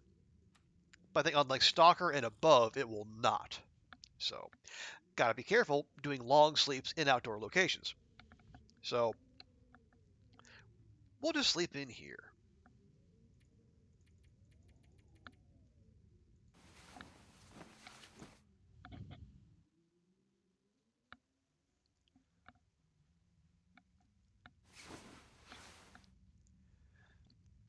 Okay. Nope. Okay, just daybreak. Nice. For once, Astrid doesn't wake up before sunrise.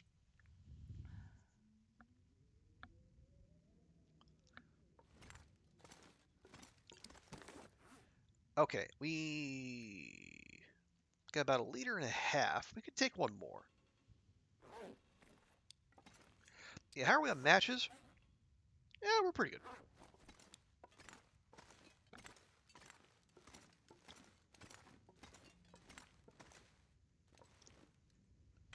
So, yeah, our goal remains the same.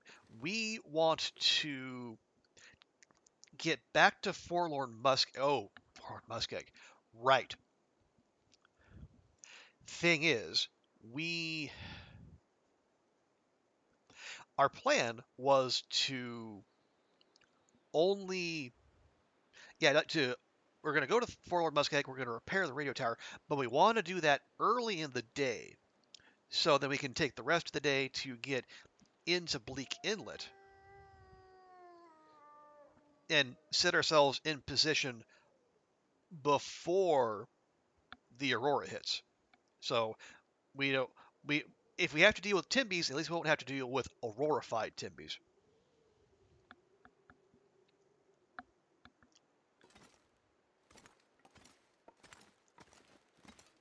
Like, Timbies are a horror at the best of times.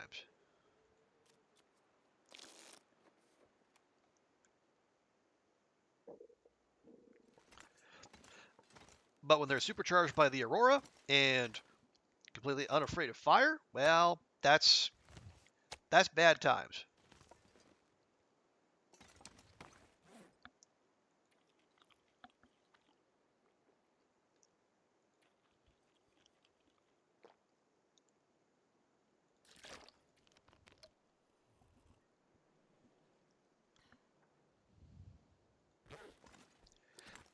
Okay, there we go.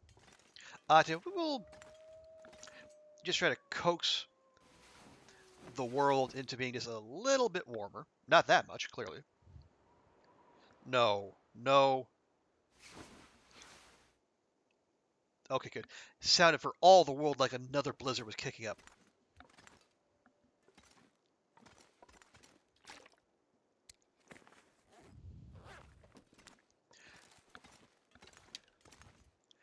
Okay, let's...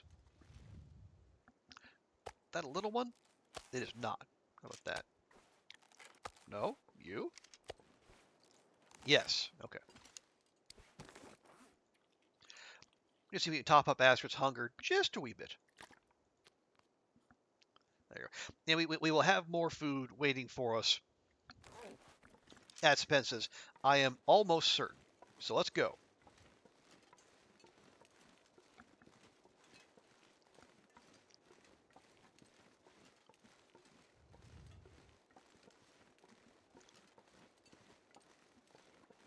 And you'll probably get there. Yeah, afternoon, maybe tea time. So what we'll do is we'll get to Spence's. We'll sort out the repair materials, because I know I left scrap metal and maybe some wires and fuses there.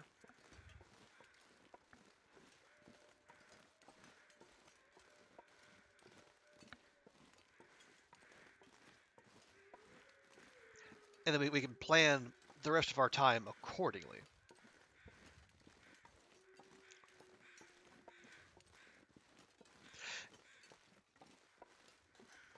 Because if I understand the way the mechanics work, you will, like, it's only completing the repairs on the tower that set the scripted aurora in motion.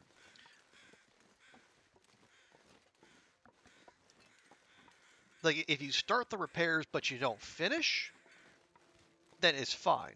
So, worst comes to worst, we can just do some of the repairs and then either retreat back to Spence's or go to the bunker.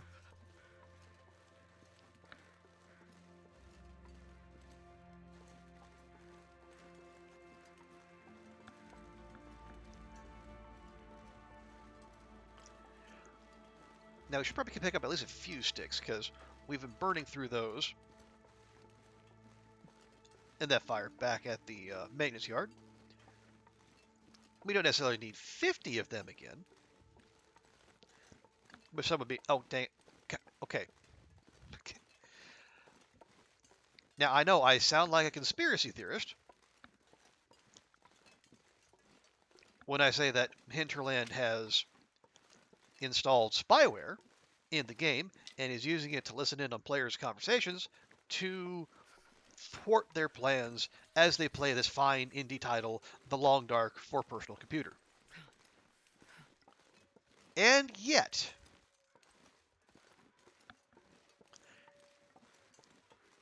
is it a coincidence, pure coincidence, that when I start talking about going into Forlorn Muskeg, like the most difficult zone to navigate when there's fog, and it just so happens fog descends upon the land? I ask you, chat, is it coincidence, or is it something else?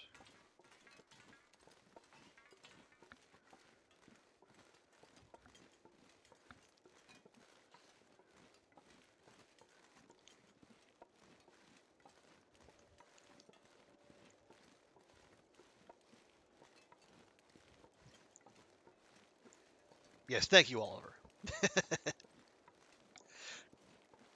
Now, I will admittedly, it is not the pure pea soup fog that we have seen earlier. So, as Russian literature teaches us, things could always be worse. But you know what? Yeah, we are going to be. I've never felt so cold in my life. We're going to be walking for a while yet. See if we can just drop a quick warm-up fire. God. Look at me being a responsible Loper player and shit.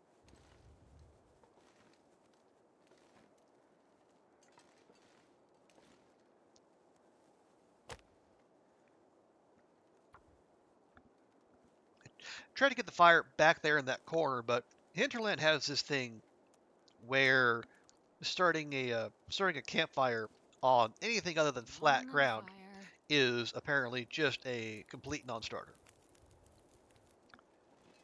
For, reasons.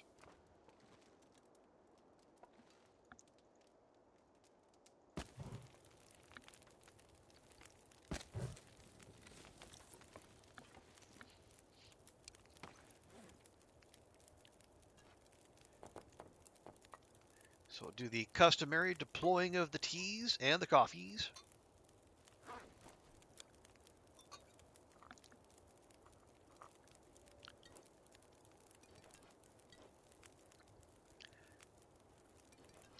The lineup not quite as impressive as before, but that's just because we are being a responsible player and trying not to walk around tanking cold damage when we don't need to.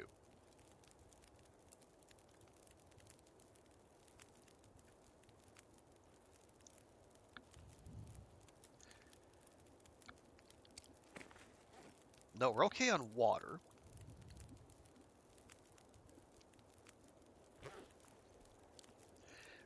And our condition is okay, so we don't need to take down it, use any coffees. But we need to drink something. Should we just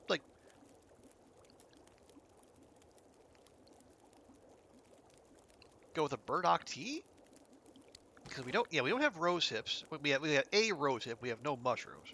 So we have no new tea making materials. Maybe I'm slacking in that department. Yeah, it feels plenty warm.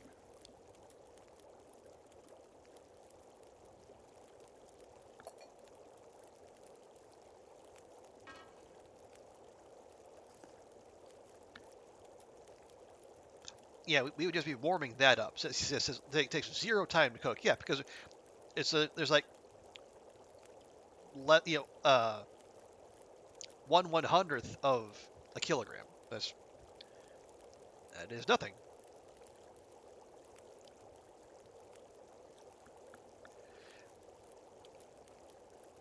Okay, I'd rather save that tea for when we need it, but the condition is getting quite low. It's down 18%. So we might just have to deal with it.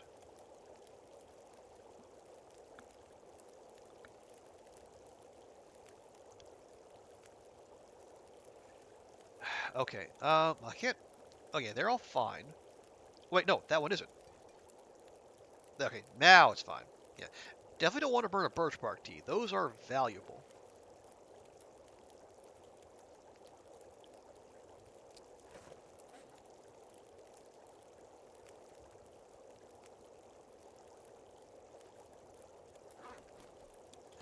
Fine. I'll make a couple herbal teas. We won't necessarily drink them.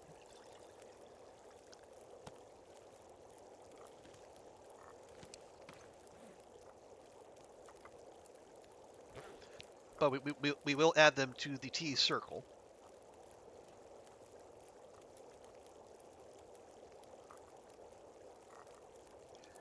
There we go. Yeah, little double jiggle never hurt anyone.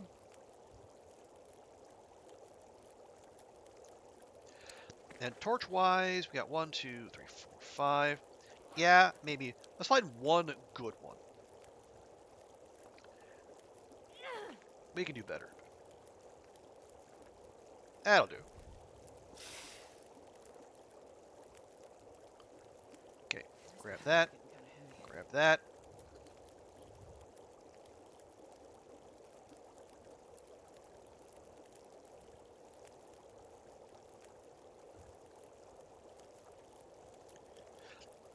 Okay, let's...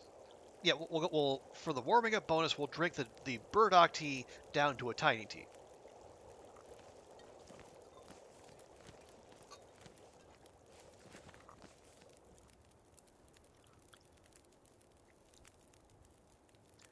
There we go. And that one is not so good. That's fine. Come on. There we go.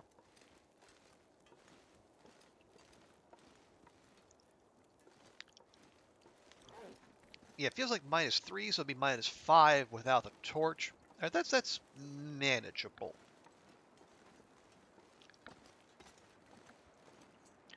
Okay, mind the drop. Thank you. Dunk. I love the Foley work there. It's you hear that dunk you hear when you land on a log. It just hits a little different. Yeah, because Astrid hits a little different.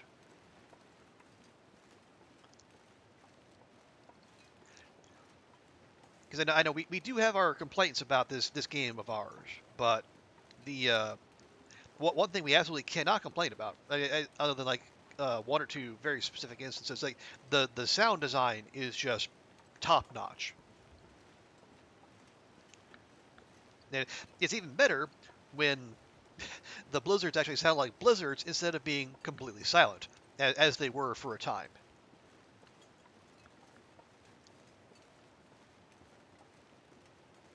And again, they were actually that was if you're again, the people who play the Long Dark they value their immersion. Yeah, that's gonna not be great for them. But those who actually like to be able to concentrate on what they're doing in the midst of a blizzard, that was actually kind of a godsend. Because like you're stressed enough because like your visibility goes to crap, and as the temperature is gonna tank.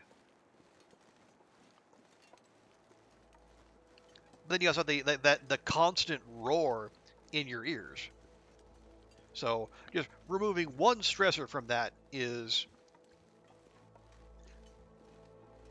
it's certainly nothing to complain about, at least as far as I'm concerned. But I think they have since fixed that, because I know we have had an abundance of blizzards in this playthrough, and I don't believe we have had any of the silent blizzards.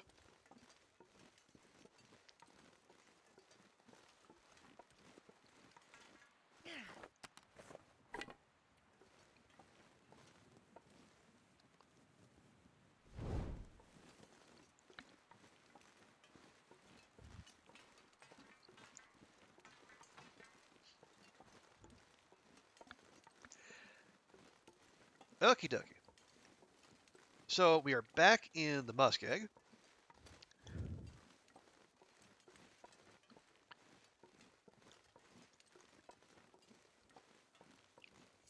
We do want to be careful because there is a bear that likes to wander around this part of the zone.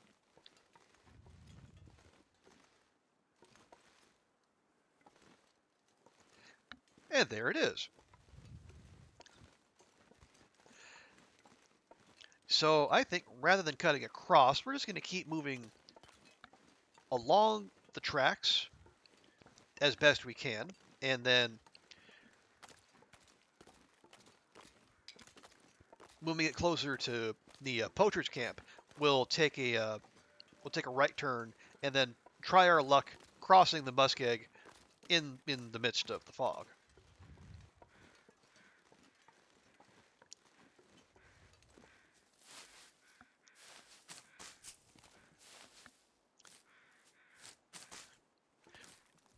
And we will also grab a few cattails as we go, just to top up our collection. And then we should have some wolf meat waiting for us at Spence's, but a little traveling food, some swamp celery, that's no bad thing either.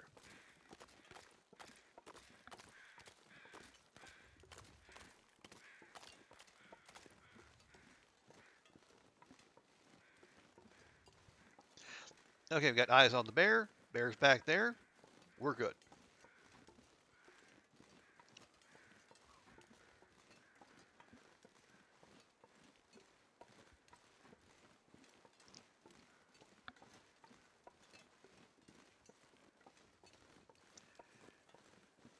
Right, so I think, yeah, when we take my usual path, we go to poachers and then we turn onto the ice, we usually end up drifting across this way regardless. So if we start here, we can keep more of a straight line as we travel.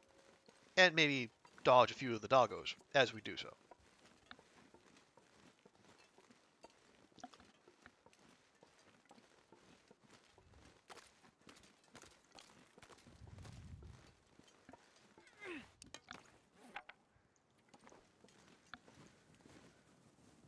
There we go.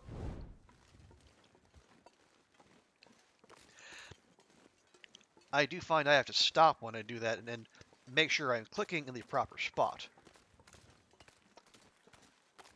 Because if you click the magic pixel, you light your torch off of the other torch.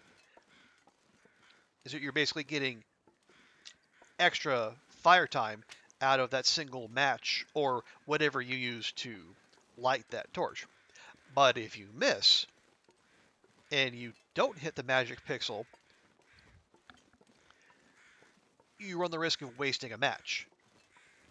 Like, especially early game Loper, that is the bane of your existence. Because you won't have many.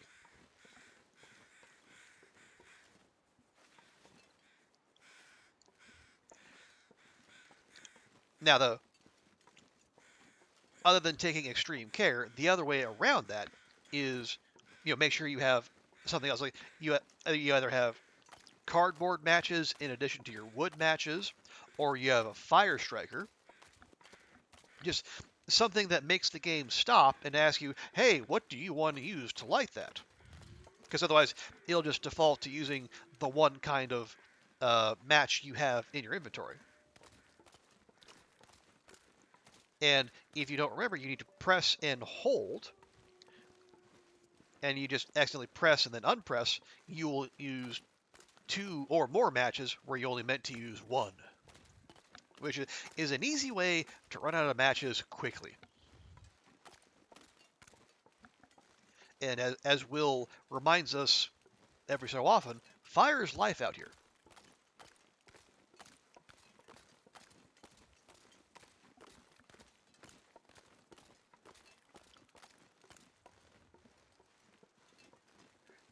Are we? Yeah, we are. Yeah. You're actually warming up. Now, we're only warming up thanks to the torch. And I think is it 2 degree? I think it's a 2 degree warmth bonus it gives. But still, warming up beats the alternative.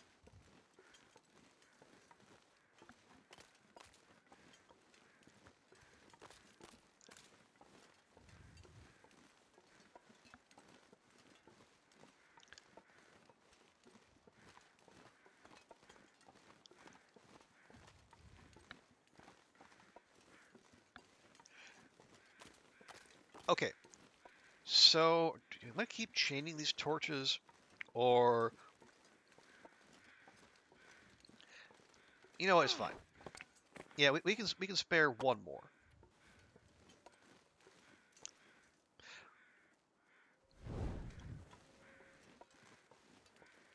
But you want to save some for future use.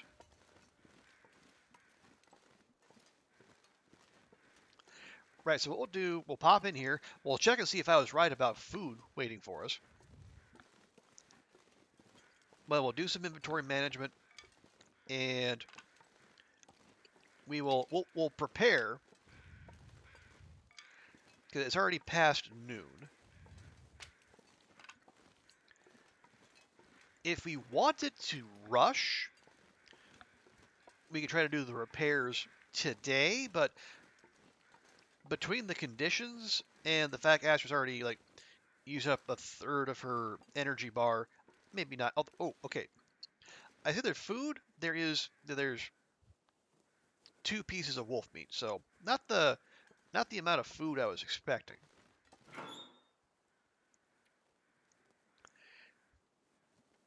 Okay, so we got plenty of scrap metal. We got plenty of wires and fuses. Yeah, so we're actually okay there.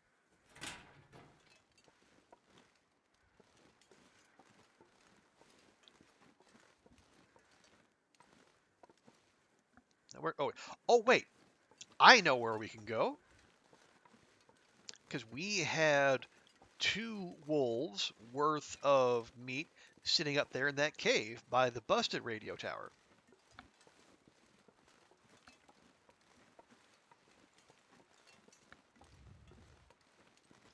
Yeah. So what we can do, we can grab that meat without. Let's see, the guts might have been cured by now. The wolf hides maybe not. But I'm pretty sure we cooked up all that meat and we did not eat all that meat. So we can. Where's a family of burdock right there?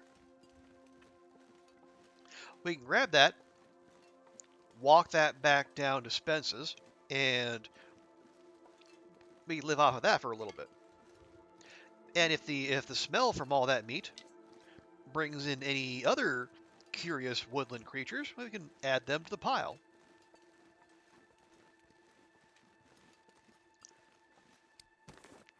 Oh, we are also already 4 kilograms over, so we'll be slow about it. Especially if we keep picking up sticks.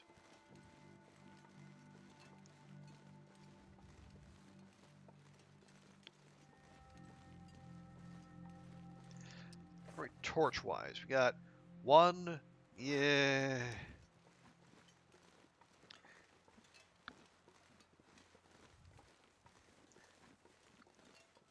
And now the fog's getting thicker. Sure, why not? It'll be fine. It's fine. Everything's fine, right?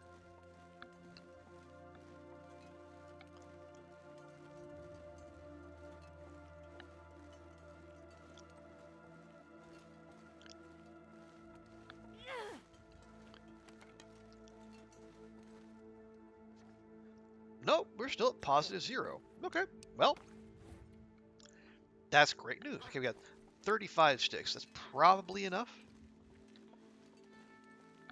I say probably. Well, we'll see. Well, for one thing, we'll see if I was right. If we did actually leave meat for us here in the cave. And if so, then we can, however much carrying capacity we have after grabbing that, then we can use it to grab more sticks. Or not.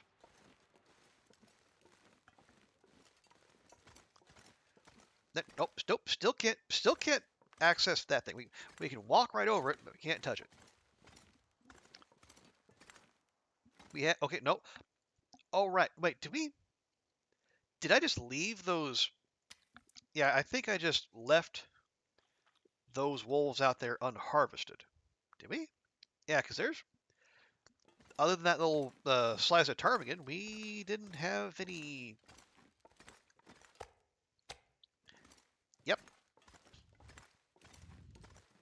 Well, heck.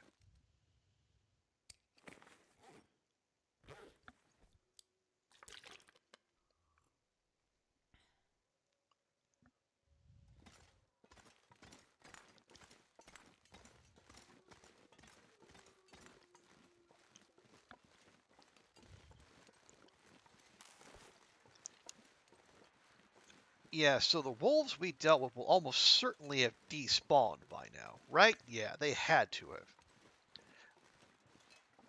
I mean, I'll check, but it seems extremely unlikely they would still be out, or their remains would still be out and about.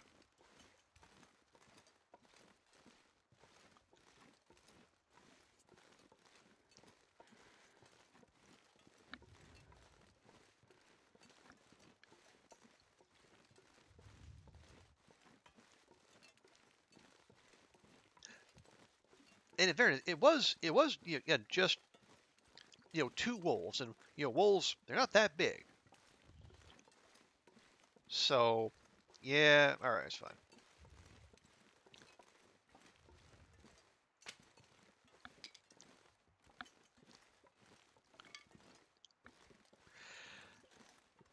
Okay, well, not ideal, but we do know there are a couple prop deer not too far from Spence's. And actually what we can do, harvesting those up will get us some meat and guts, and then the smell from that meat and gut should attract more wolves, and then we can use them to top up our food stores.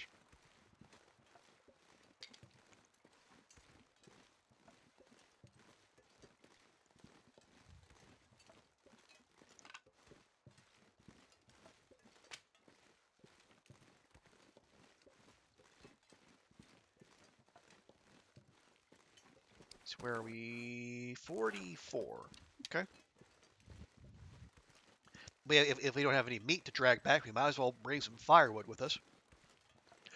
Especially if we need to get a fire going overnight, and we don't want to use up all the coal we're lugging around, because that coal, we have a fair bit of it, but we want to be sparing with its use, because, well, one, it's harder to find than sticks. It does respawn, but it takes I think 1 in-game week. But it also, 1 piece of coal gives a 20-degree, it increases the temperature of a fire by 20 degrees. So if, say, you're caught out somewhere in a blizzard, Mr. Fancy Pants, and you need to warm up quickly, coal is the way to go. Also, hey, Will, good to see you. How's your Sunday going?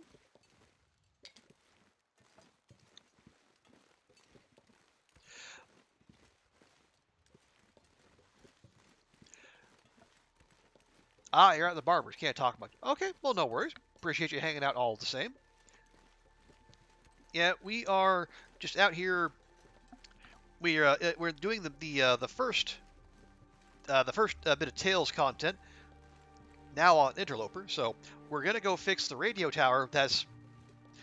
It's off that way somewhere. You'll just have to trust me on that. The fog has really rolled in.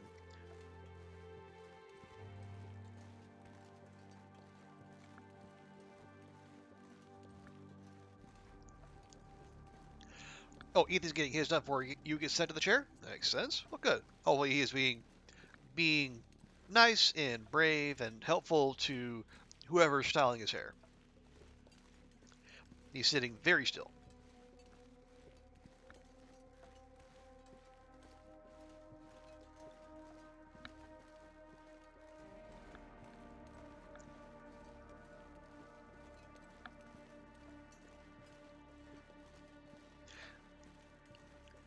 Okay, so let's lighten our load here a bit.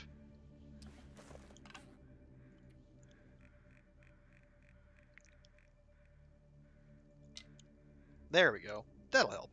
And actually, we'll put a little extra coal down as well.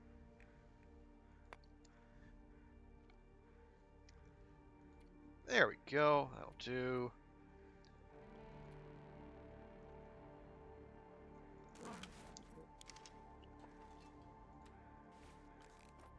There. Add 1 to that pile too. He loves getting his hair cut down. Well, nice. You'd be there every week if you would pick on the lotto. Okay, well, I'm sure you'd be a popular sight there too, if that were to ever happen.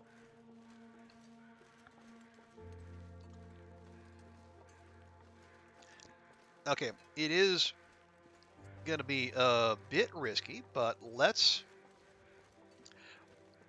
see if we can avail ourselves of the prop deer.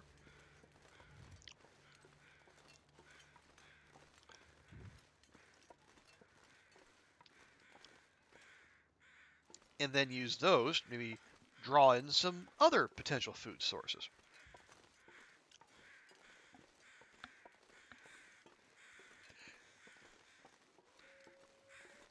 Lay eyes on them first. There's one.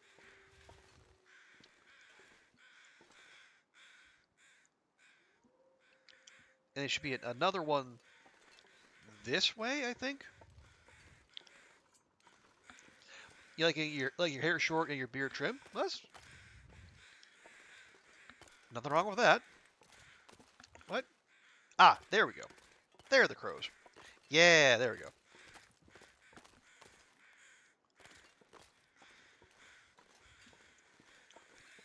You know, maybe we start with this one, and then we work back toward that fence line.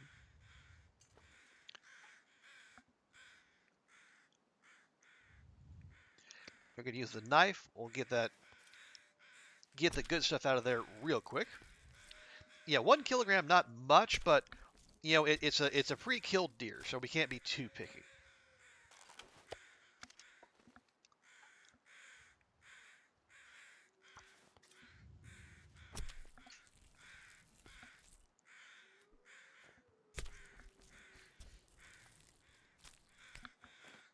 There we go. Hide.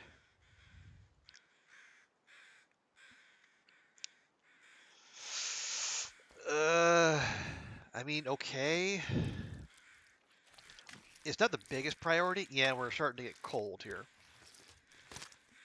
We can't hang around too much.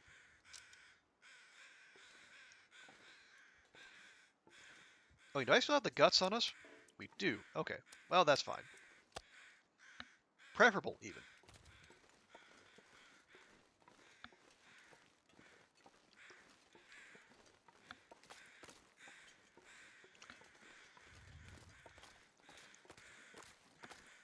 Now go to the other prop deer, which, yeah, right over there. We got eyes on that.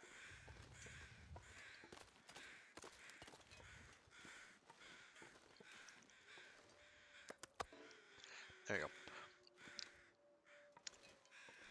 Just to make sure we don't get jumped as we're harvesting. Ooh, 1.3. Nice.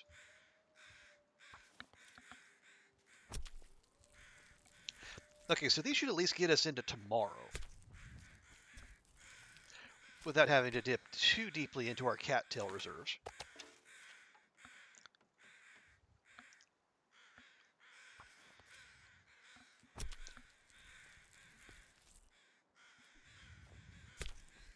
There we go.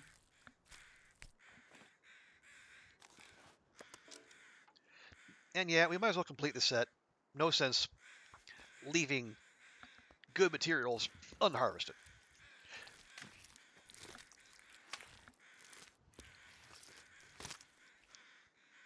Also, I'm not in love with those new harvesting animations and all the blood and gore that comes with them, but you know what? Is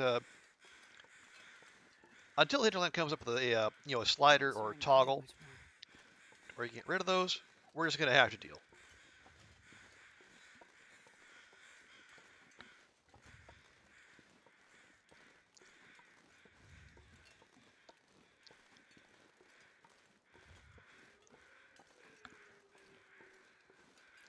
Okay, yeah, we'll drop the meat here, and then we'll just shuttle the hides and guts to the bunker,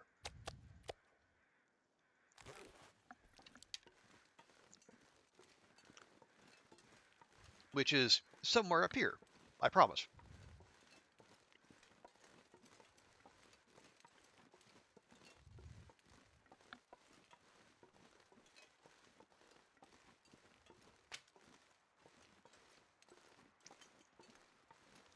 Now, last time we came up here, we had to end one of the doggos.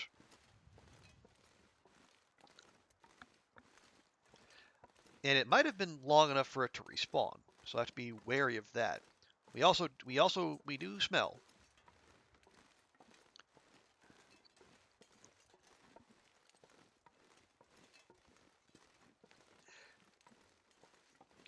But again, this might be a case of Stalker Brain getting in the way of Loper Brain, because on Stalker the wolf spawn rate is set to very high. Like it's as high as a slider goes. So you'll be getting, like, if you take out a wolf, it'll be replaced in like a week, if that. Loper, for all the ways it's more difficult than Stalker, it actually has fewer wolves. Now, they're meaner, they hit harder, and they can detect you from farther out, but there is, just strictly speaking, fewer of them.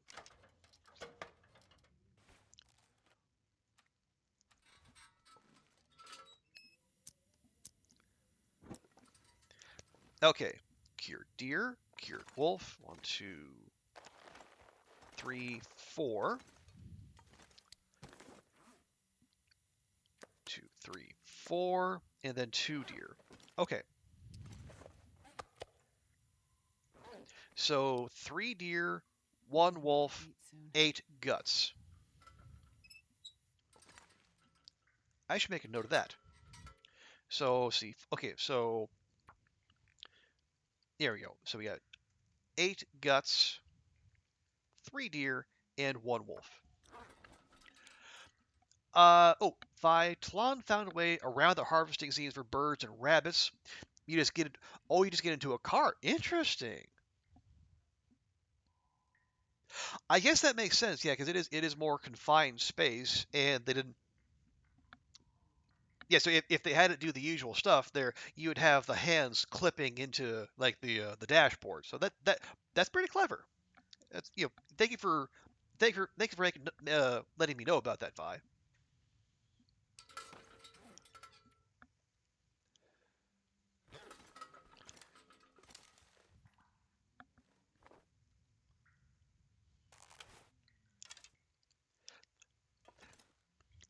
But yes, I was say I'm not like I wouldn't say I'm like disturbed by it, but I know other people are, and I think, again, given like Hinterland has been good about things like accessibility and like looking out for the player base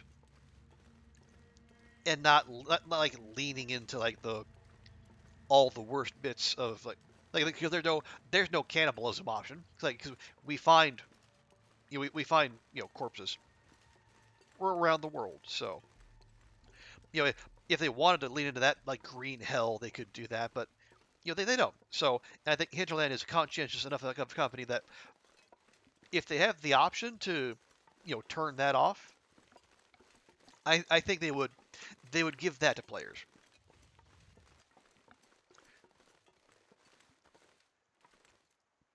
You're having sure that I can definitely understand that, because it's not like a full workaround, but it does eliminate at least like what, like 40% or whatever of the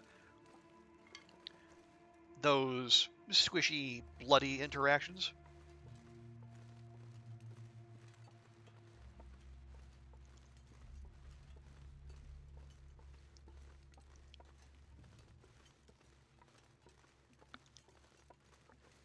Okay, well, give me that.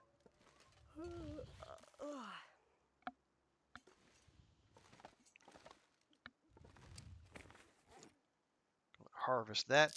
We are getting cold, so a fire wouldn't be out of order.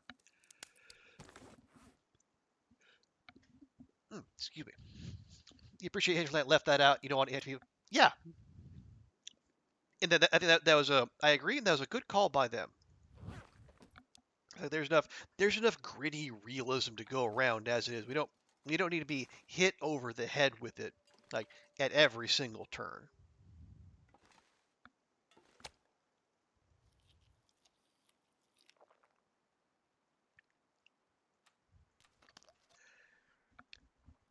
You guys wonder if quartering animals, then harvesting bags would help with bigger. It would involve more effort, certainly, but that's not a bad idea, Oliver.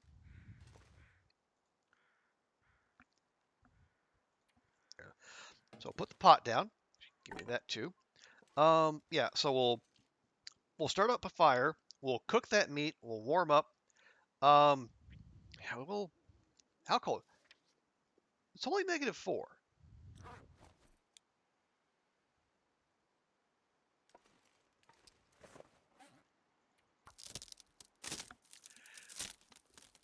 No car. Yeah, there are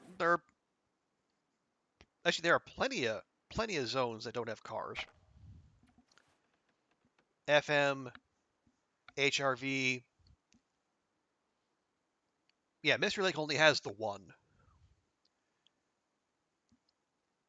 Timberwolf, Black Rock, Ash Canyon.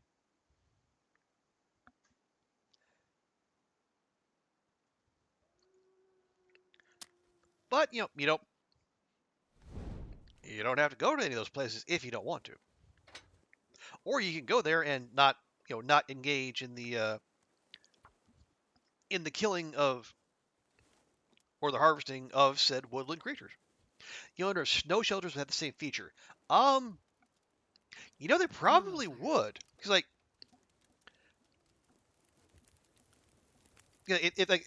going off of that same idea with the cars, people would. I mean, if they had the full animations, people's hands would be clipping into the snowbank. So, oh yeah, I also did drop an absolute buttload of sticks, so we can go ham on this.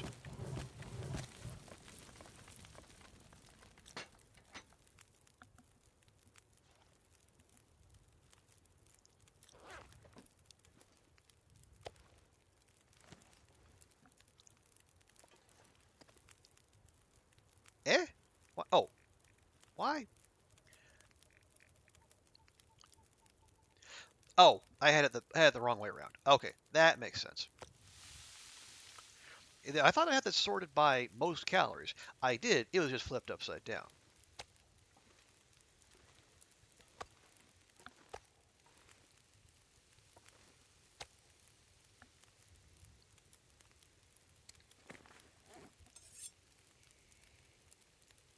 Let's see. You got 28 minutes to go. 10 minutes. Okay, so couple rounds of this.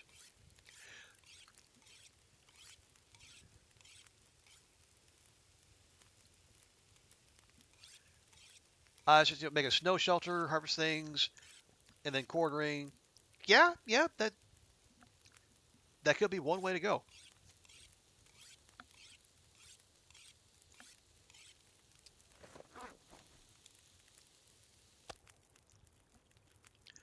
Try that down. Yeah, there we go. I mean, that's fine. We just go through that one real quick. And that one.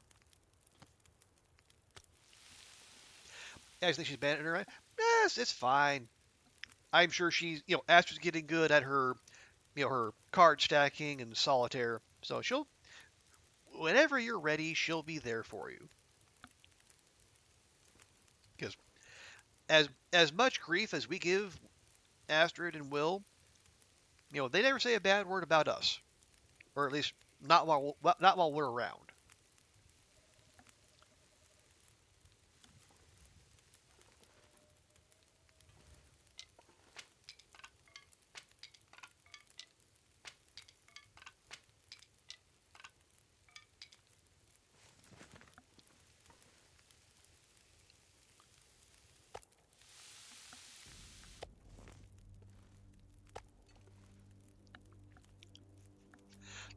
Okay, let's. Like I said, we use the fire for some water. We're actually good. Although, more water, pretty much always better.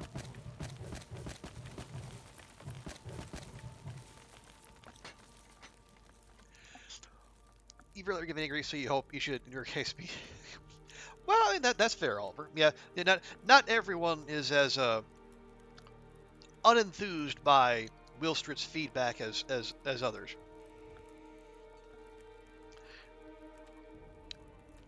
Some people say it's like just a charming part of the game, or a friendly reminder that they have some needs that you need to attend to.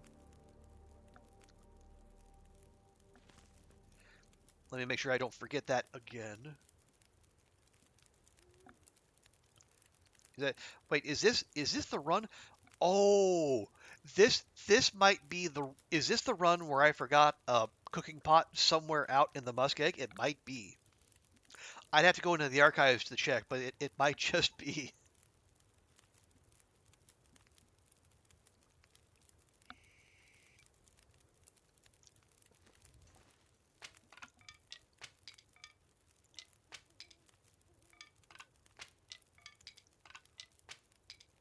Here, let's grab all of those so I know how much we're dealing with.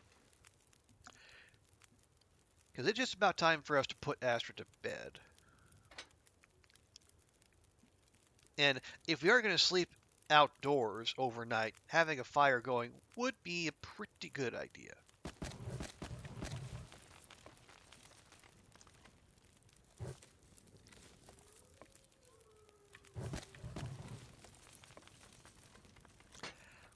And that is an outdoor fire, so it should last longer than advertised.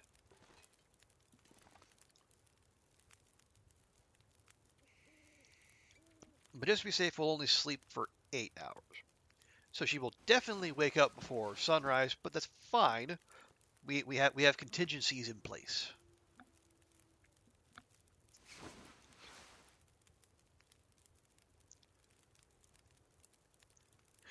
Actually, it is right about sunrise. Now, we must remember our mission. Surrounded by snow and nothing to drink. Shh.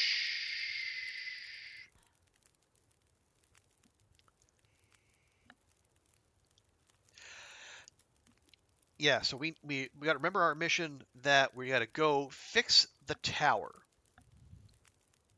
The earlier, the better.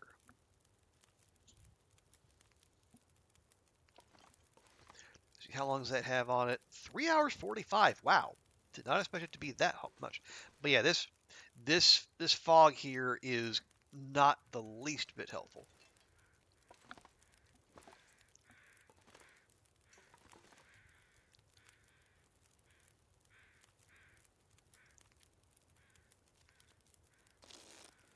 Because visibility is going to be a pretty essential part of what we're trying to do. Looks like I made it through another night.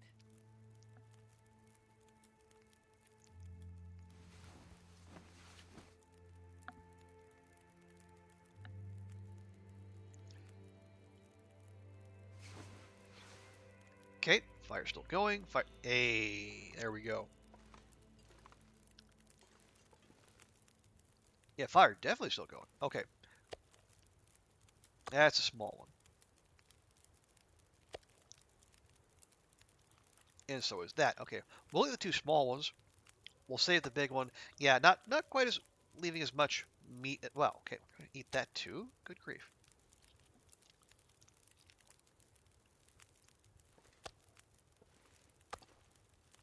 $150 calories. Well, heck.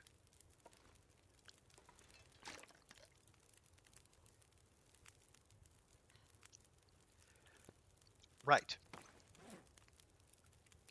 Got our pot, got our skillet. We did go through most of our sticks. That's why we're so light. Grab some water. Piece of coal just in case. So repair mats. We have. All right. We got wires. We got fuses. We need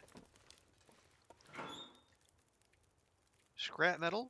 5 of those.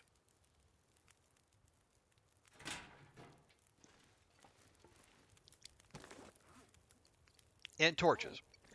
Yeah, the torches will make us heavy. That's fine.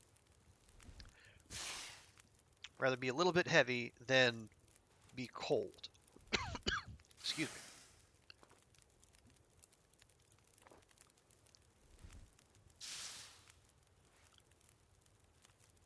can drop any of this gear.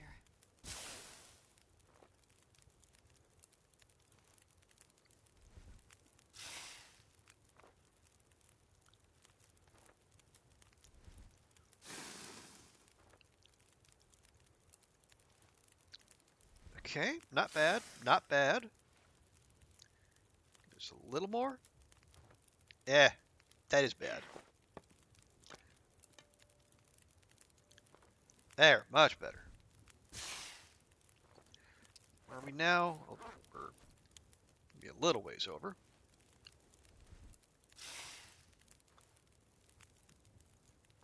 Okay, and we go.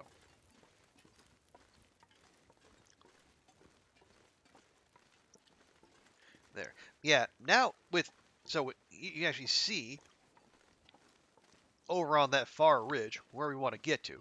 But like most things in the long dark, it's going to be a little bit of a hoof.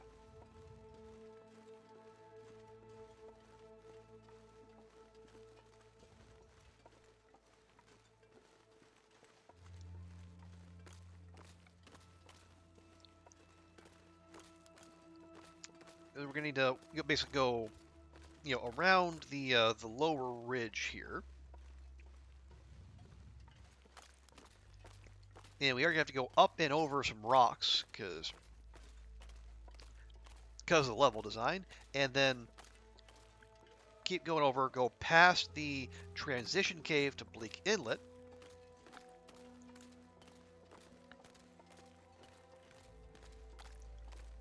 And we got to go up and around. Now there is also, I don't think we've hit it yet, not on this run. We did on the other one. But the update that happened in the interim, while this run was on hiatus, they did add, I think, what the, where? I'm in the middle of something. Do you mind?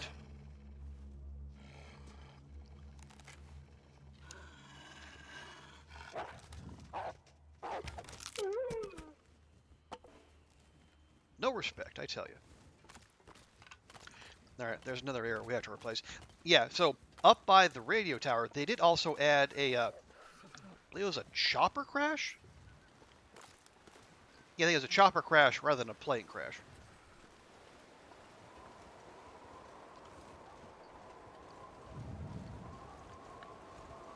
But if we're gonna take our approach to Bleak that I was talking about, and just get in, get out ASAP. Too windy, of course it is. Then sticking around to loot is not going to be an option.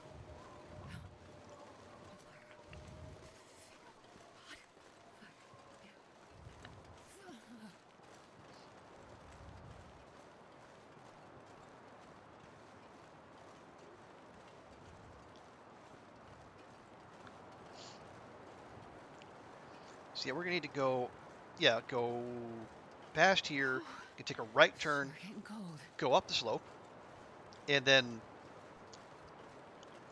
look for a path that veers to the left. But yeah, that is our transition cave right there. Oh, is it transition cave or is that the cave? Because there's a cave and a transition cave. If I don't warm up soon.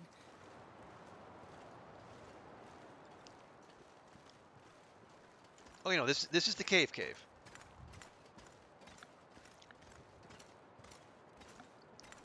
Well, we are warm here, so what we could do. Our bedroll's at 50%. Lovely. There we go. This pack is getting kind of heavy.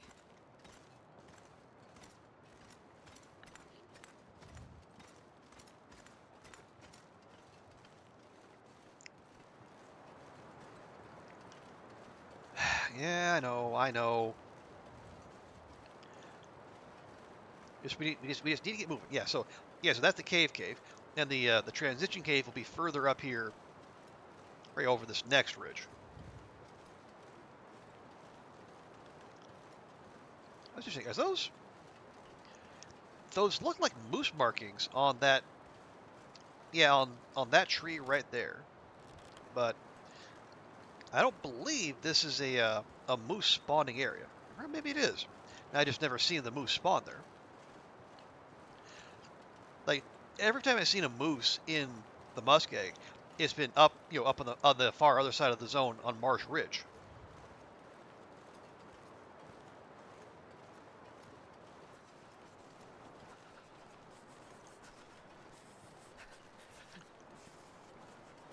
Okay. Yeah, see, there you go. Yeah, there's a crash right over there. It is a chopper crash. Good. My memory isn't completely faulty.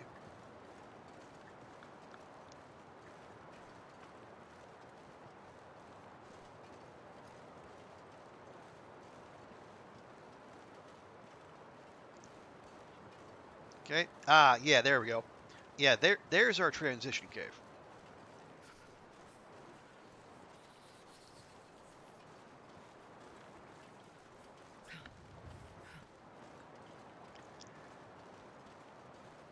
And then, yeah, there we go. So we're going to go down there. And then that over there is that path that should lead us up to where we want to be.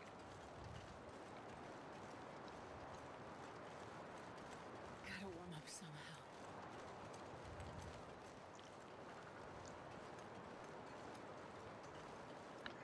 Okay. Noted, Astrid. Duly noted. Yeah,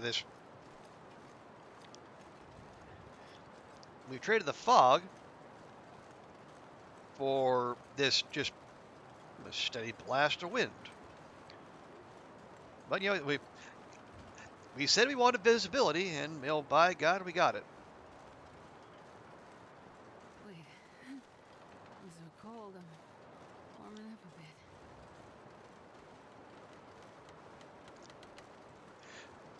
bit. Okay, so yeah, head up here and then veer off to the left.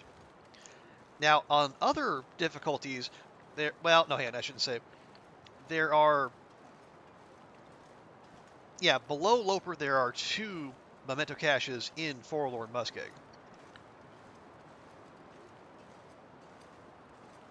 One we found, there's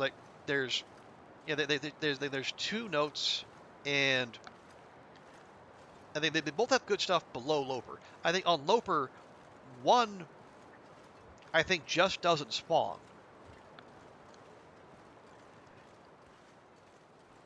I believe that is the one that, if memory serves, is somewhere around here. Now, there's a burnout. There's a burnout torches here. So did we come up here? I guess we did, but why?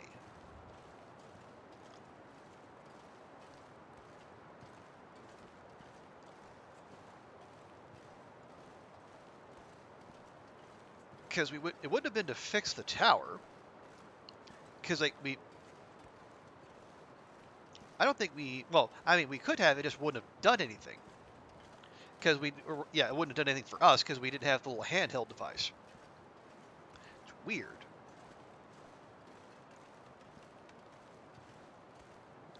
Or maybe we just wandered up here looking for stuff to loot. Because there is, I think there's a Carl Bob and a backpack. Maybe we ignored the transmitter.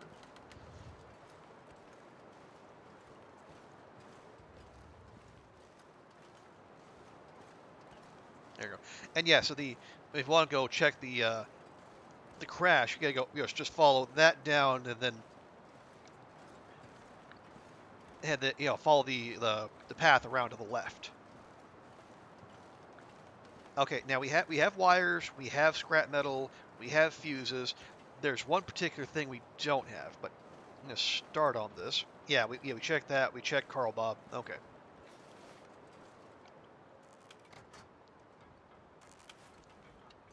Okay, yeah, definitely did not.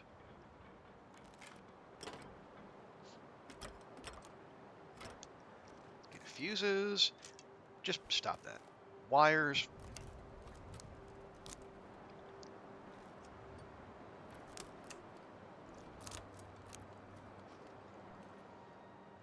Okay, and the metal parts.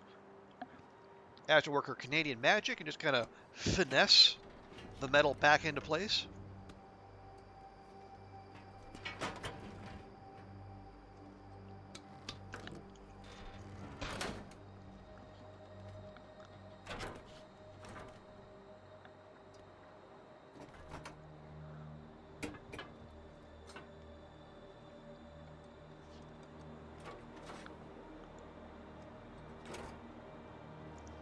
Okay, now we're going to head over here. We're going to check for a car battery. If there is, we'll put it in. If not, just never mind. Okay, so there's one fuse, one wire, and the battery. This pack is getting too heavy to carry. We noticed, Astrid, just you only have to carry it about, 10 meters.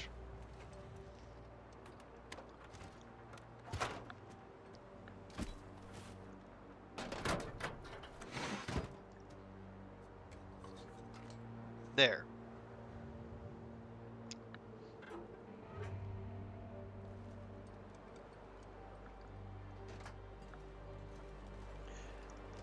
Okay, hypothermia risk isn't terrible. How are we for fuel? 21 sticks, 2 pieces of coal. That's not a lot. My concern is it's going to be just as windy and bleak. So keeping a torch lit isn't really going to be an option. So we have some flares with us, but they're red ones. But I think those still work. Maybe it's not as well. But we're gonna need to, be ready for some Timby shenanigans.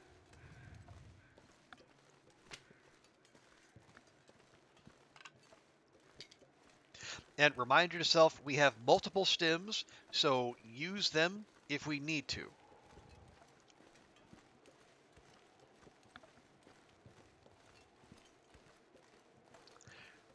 Last thing you want is to, die with stims in our inventory.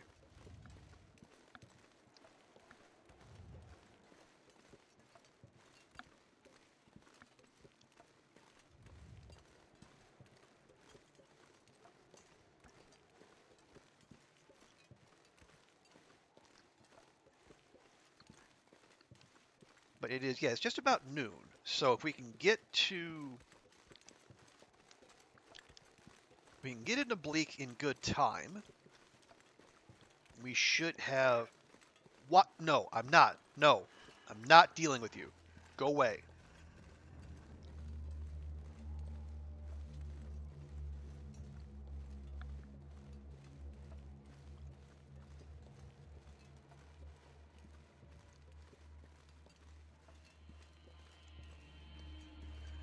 So if we get into Bleak in good time, we can be more choosy about our path to part of the zone we need to get to. I have a general idea about what we're looking for.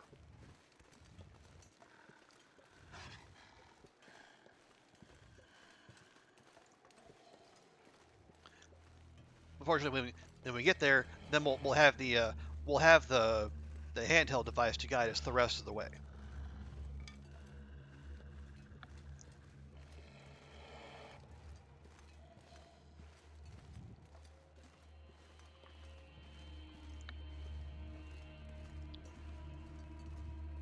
There you go. Yeah, I think as long as we don't start sprinting, we can keep this distance up and it won't charge us.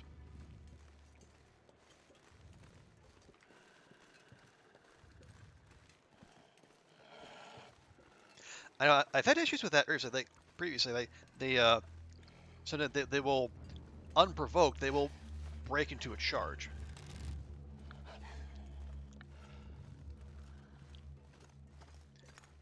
We need this sneaky coal. No sneaky coal for us. All right, fine. Feels mean that they would put that coal out there on offer and then not actually let us grab it, but you know, it's far from the meanest thing Hinterland has ever done to players. Anyway, moving on.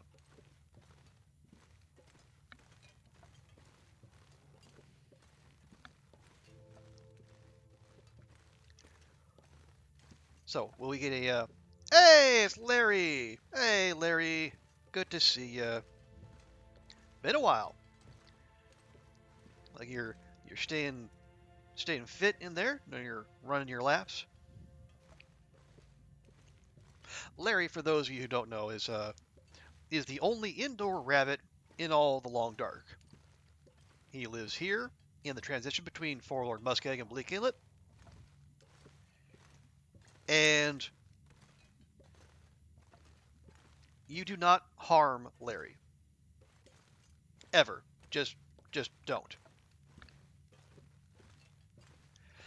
Harming Larry is a good way to bring ill fortune upon yourself and your family for 3 generations.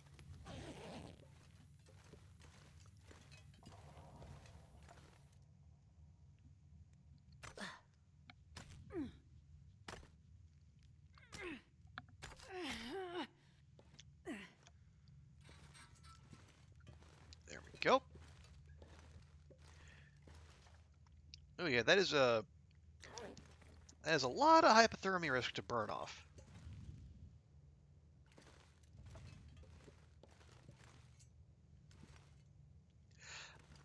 And so we should probably do that before we make any further inroads. We'll take that coal, definitely.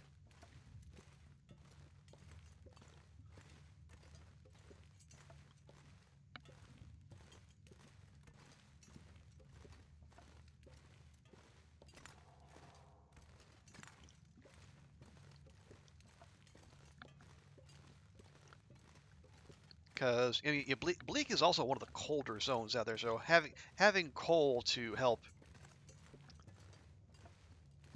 keep Astrid nice and thawed out would be a good idea.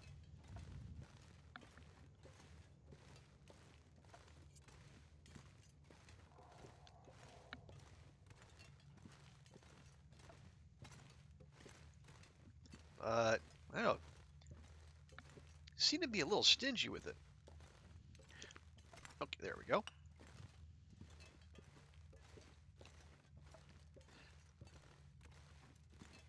Okay, now this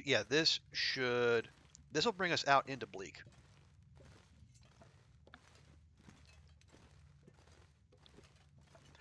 Let's go just pause here for a bit. Yeah, we still got maybe like some hypothermia. We should let that tick down, and we also need to like feed and water our Astrid.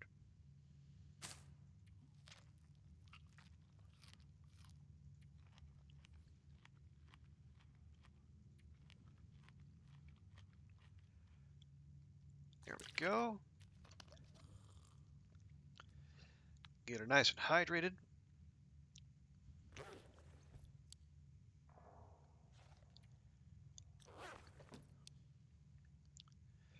We could actually, yeah. Well, how about just quick little nap?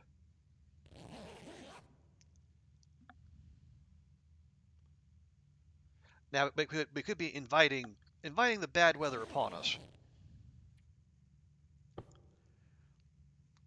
I feel like with the little extra energy, and actually let's start with. I'm not sure I can carry much more. Yeah, we'll start with the torch. If the weather is not amenable to having torches out, then we'll flip back to the bow. Oh, hey, Stewie, good to see you. You are here just in time for us to make our first foray into Bleak Inlet.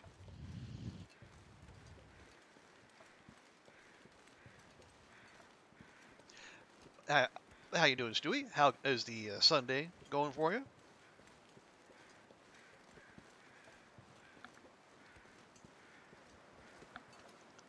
Now, what I'd like to do is, well, one, not attract the attention of any of the local wildlife. But, as ever, it's easier said than done. But two, if memory serves, the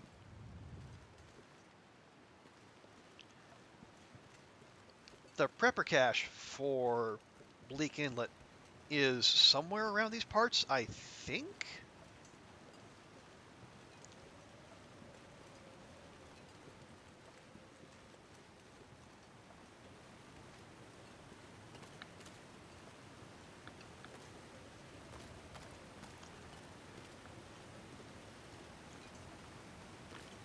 But yeah, honestly, my primary concern, well, one, just getting Astrid close-ish to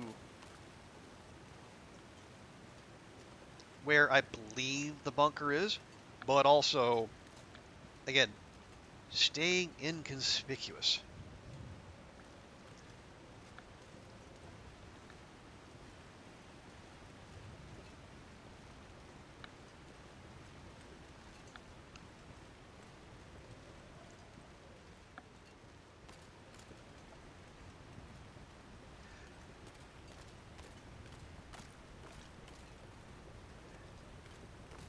Now, okay, is it?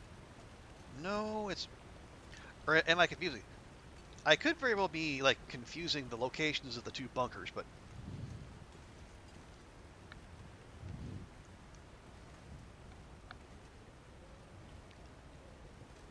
Okay. Yeah, I'm willing to be slower and maybe take a little cold damage here, because... the alternative is getting spotted by those who it would be not in our interest to be spotted by.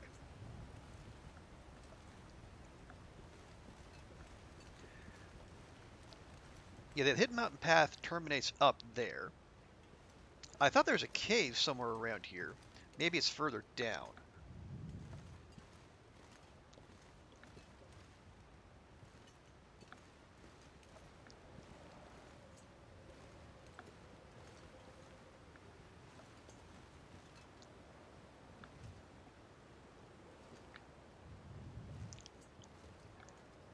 Okay, yeah. Well, I'm seeing saplings, which makes sense because, for as deep in this run as we are, we haven't actually been to this zone before.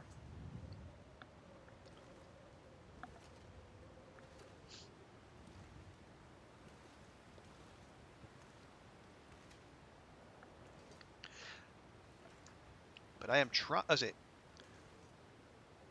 Being up here, not necessarily in keeping with the commitment to being inconspicuous, but I would like some advance notice if there are little Timby packs in the area.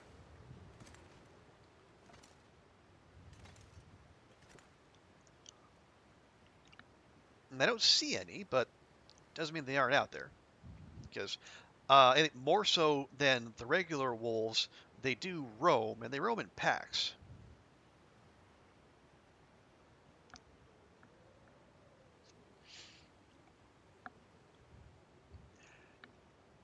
Although we are oddly here, we're actually blocked from the wind.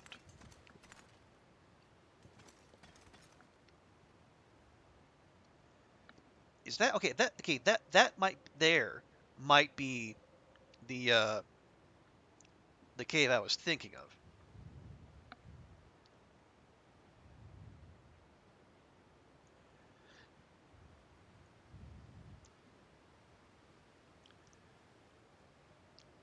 So now that we have repaired.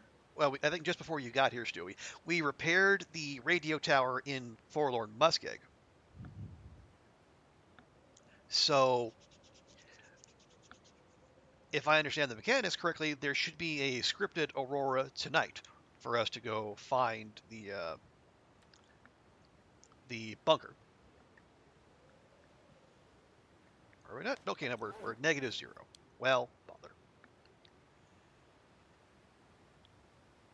But the sun isn't even down yet. It's going to take a little while, so as I say, we are we are no longer warm out of the wind, so maybe going looking, checking that cave wouldn't be the worst idea in the world.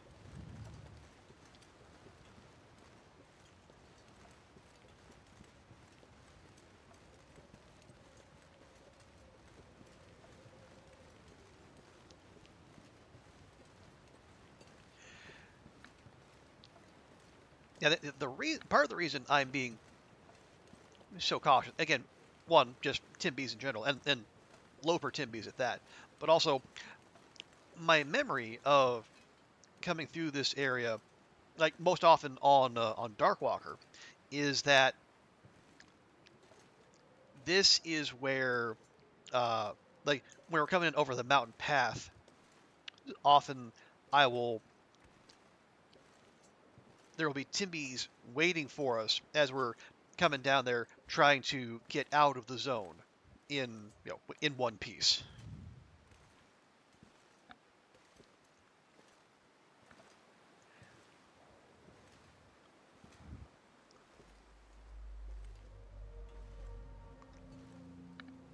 Okay, yes, cave?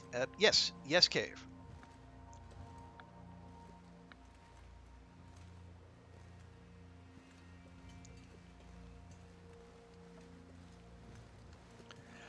Now, I think it might be the Timbees that are there down on the river that spot us when that happens. So maybe this is a better angle from which to approach. I don't know. We are warming up here, which is fantastic. Gunsmithing book, which is of no use to us. And nothing else.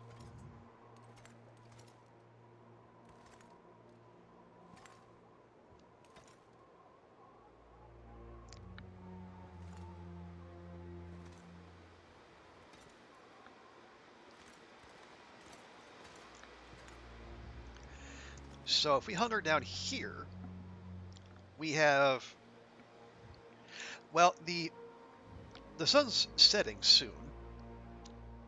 Even just like a nap of an hour or two could do the trick. Excuse me. So we'd have access to the bunker with a decent amount of energy. So if, say, we need to run from something, we can do so.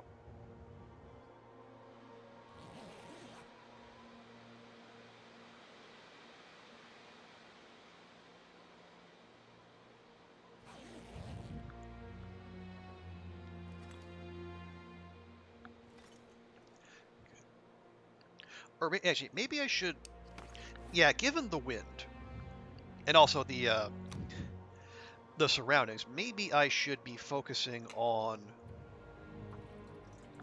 I should have a flare out. Because like, if it's going to be that windy, a torch isn't going to stay lit anyway. But we picked up one blue flare, which would be a good start.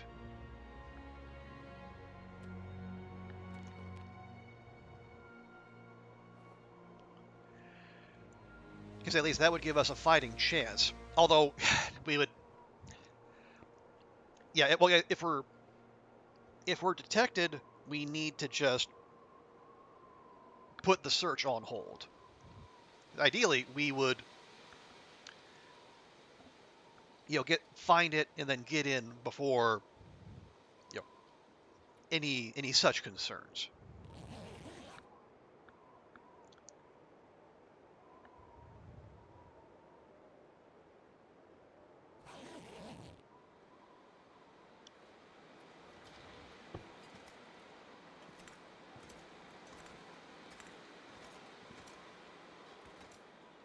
Wonder if I can drop any of this gear. Okay, well, it's definitely aurora weather. Feels like night is coming. It does tend to do that. But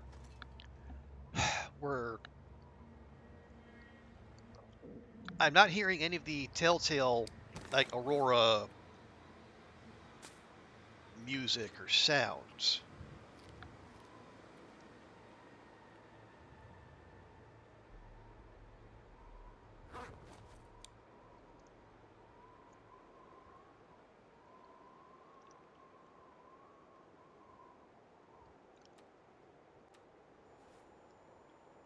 Oh, it is active, though. Okay, if it's active.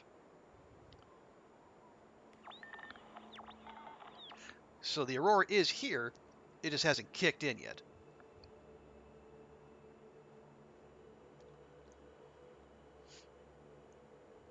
Right, so I think the rule is the aurora needs to be going for an hour before everything actually powers on and starts functioning.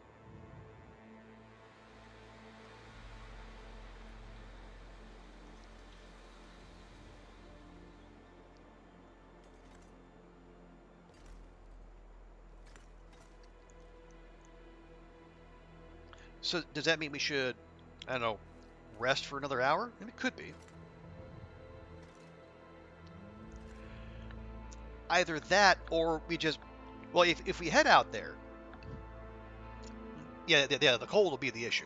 Like, we could find a spot just to hunker down like we did earlier, but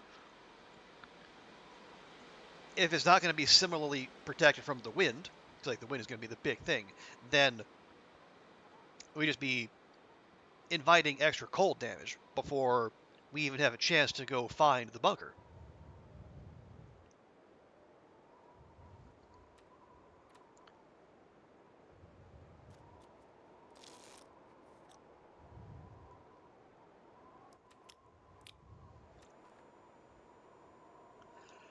Nope, still nothing.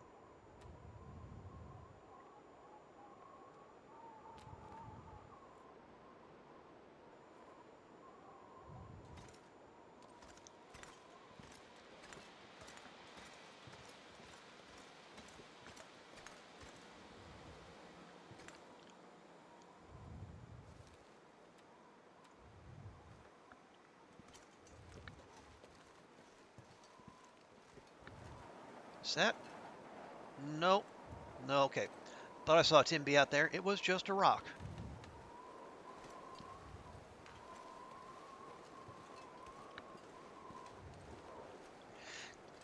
Yeah, if we're out here exposed, we're going to be like 3 down arrows. It's not going to be great. I just... a little nervous, a little impatient.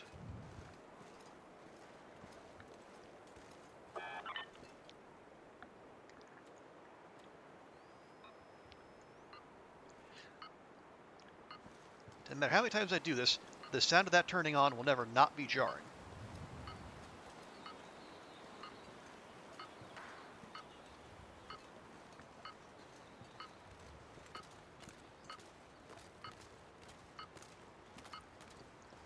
Okay.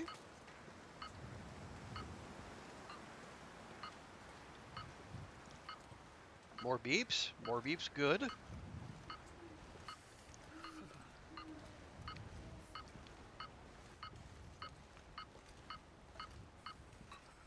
Oh, come on. Let me up the hill.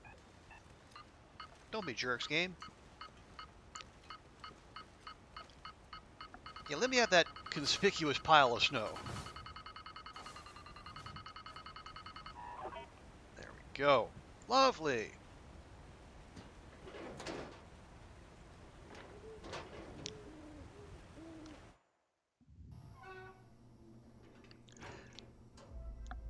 Search Bunker Alpha.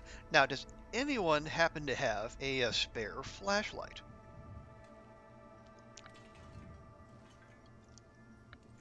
If they do, it's not in here.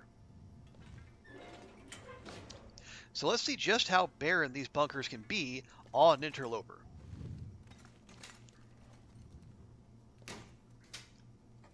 Remember, we're doing this more than 100 days in, so even if there were things in containers, they probably will have long since kicked the bucket.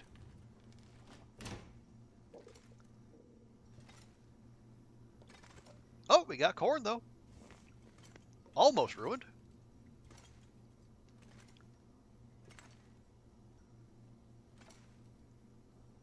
Got water? Okay, definitely take that.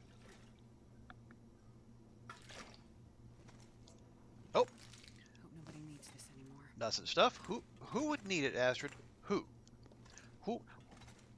To whomst might that ruined bar of nuts and stuff belong.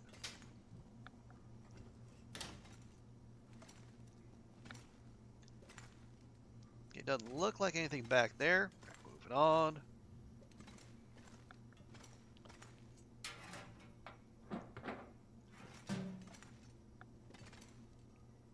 Okay, that is potable water. Sometimes I think those industrial toilets they don't have they have non-potable water. And you really don't want to get the two confused.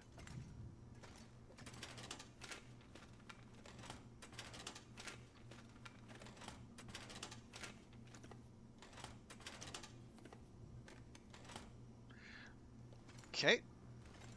No luck there. No use for an eraser. Some neat looking equations though.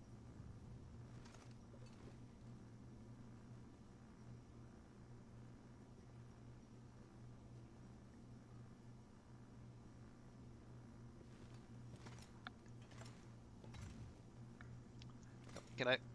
No, we don't need a replacement fuse. Thank you. Turn on the radio. Nope. Doesn't look like for a second there. It looked like rifle or revolver ammo. No, it was chalk and an eraser.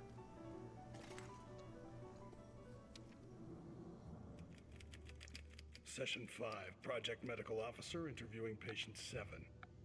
Let's visit the second instance again. First occurrence. What do you remember? The sun was out, but it was cold at the river's edge. There was a group of us that day.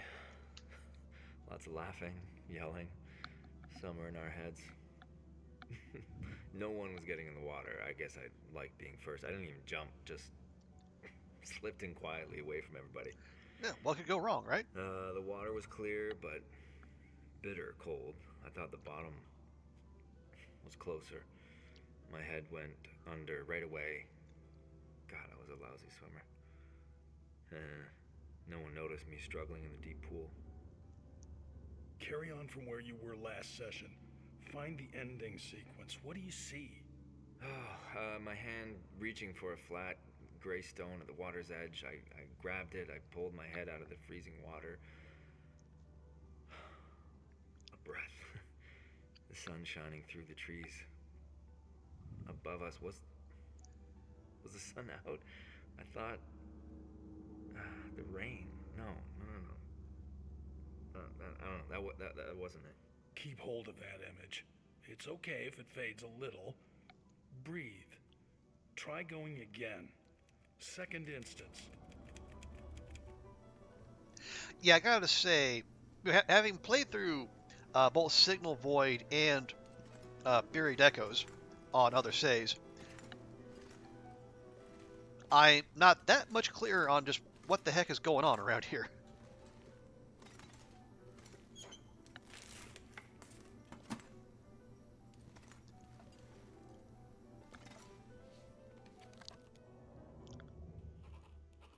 The mine is a real shithole.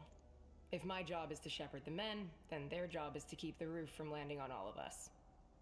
But this week we found a decent chamber to start building Rudiger's gadget.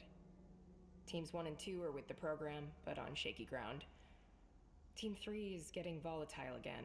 Oh, Team 3. And while it's unclear what they have planned, I've called for additional security to fly in immediately. The medical officer has been conducting alignment interviews and has made some troubling observations. I'm still considering the implications, both for the men as well as project viability.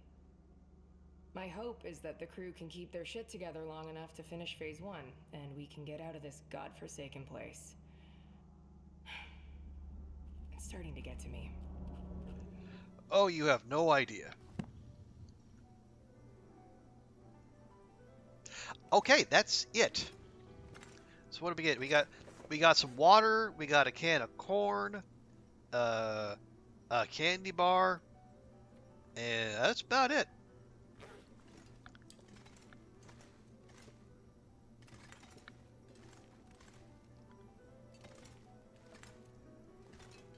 I mean, at least they left us a place to sleep.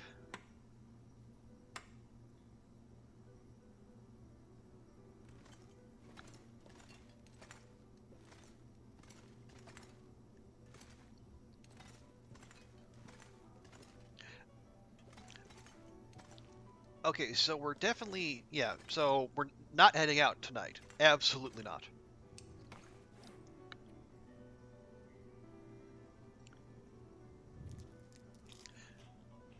So we'll have that. Okay, are we having any kind of pretensions to making, making high level recipes?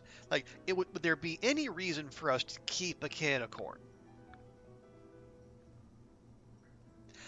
Not really.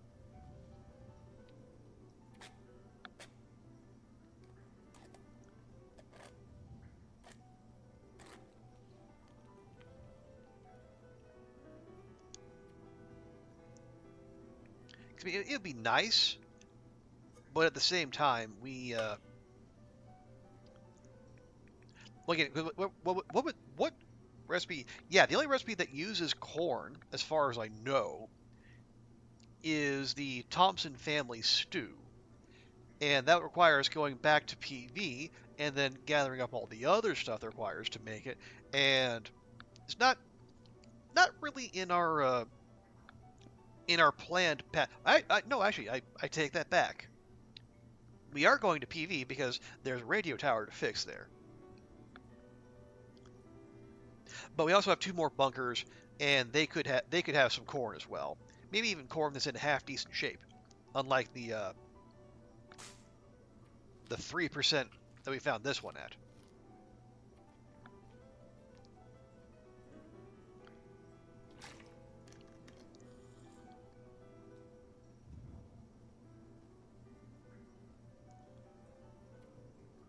Let me just double check. See, we got matches, we got sticks and coal. Good, that's all fine.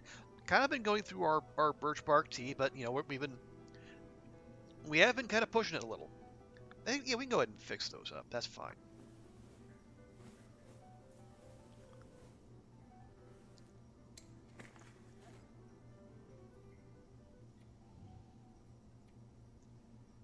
We don't lack for torches. That's good.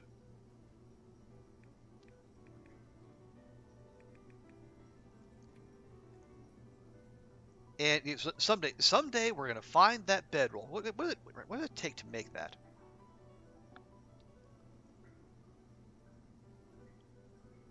Yeah, 3 cloth, a bedroll, and then 10 ptarmigan down. We're good. But we gotta find that regular bedroll first.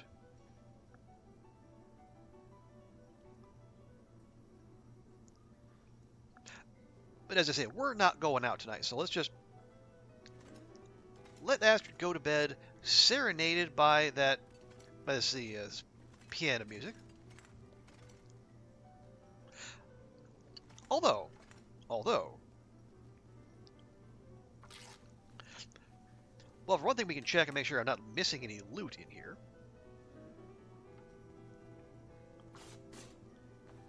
We also use the aurora to, make a little bit more repairs.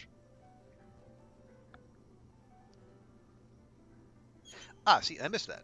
Is there anything in there? No.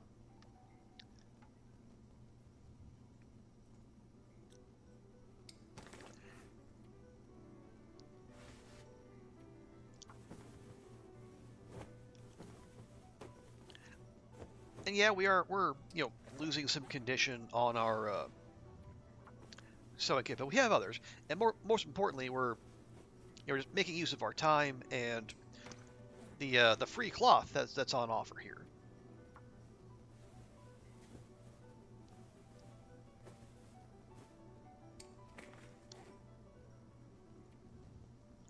You can't repair those. Is 8% worth it? What's our sewing kit at?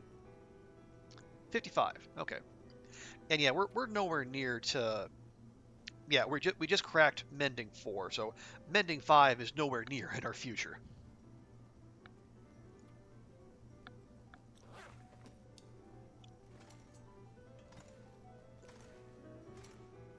Yeah, we'll call that good, I think.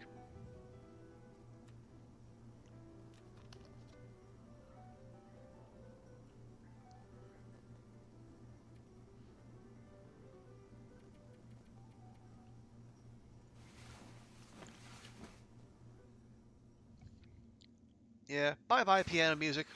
You were too beautiful to stick around. It is just sunrise. And if it's just sunrise, it means it's going to be stupidly cold. But at least they left us with a good view of the exit. Yeah, no flashlight. But as it turned out, unless you want to do like a really thorough looting of this place, the aurora light would be just fine.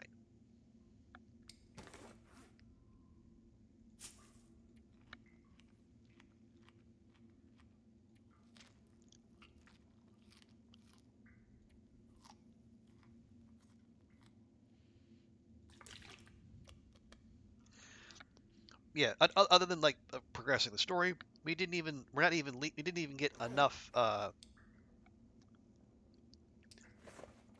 didn't get enough calories to offset what it took to come here. But again, that's what we had to expect, right?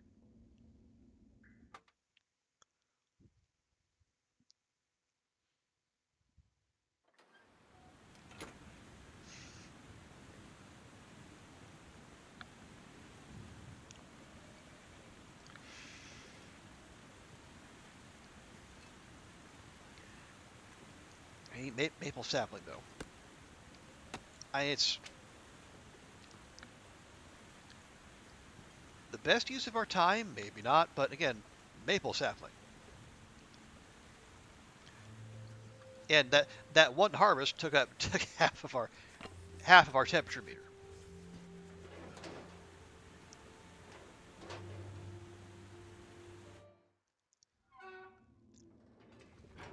But again, maple sapling.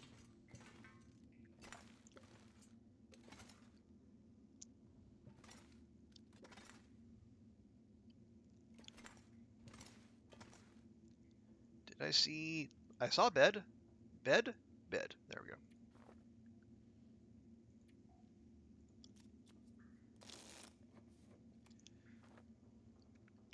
Okay, we'll just try to let the day be less terrible.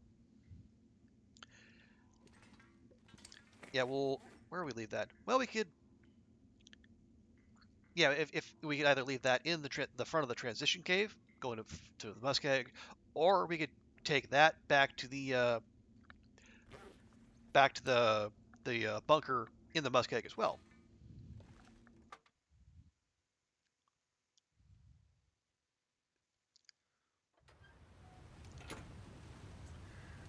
Okay, it's still stupidly cold, but it's less bad.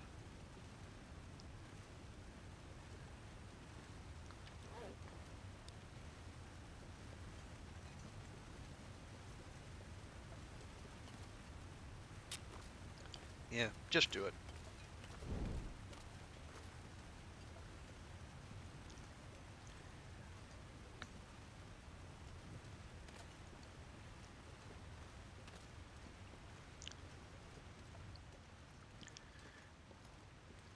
Okay, keep our eyes on the river, because if the Timbies are going to see us, they're going to be down there.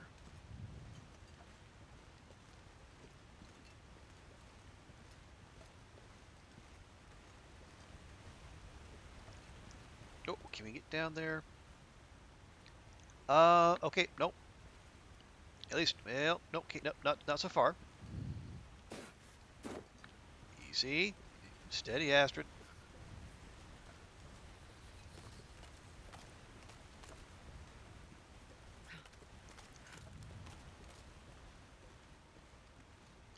Okay, good.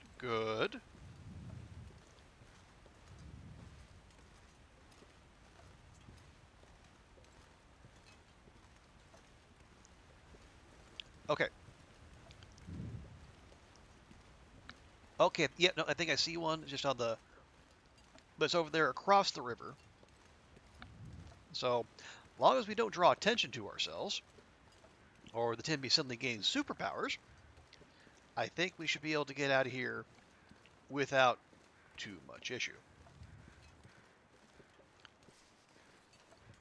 Yes. Okay. Excellent.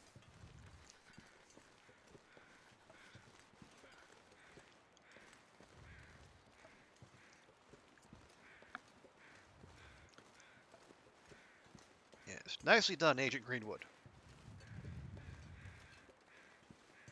I can't feel my hands.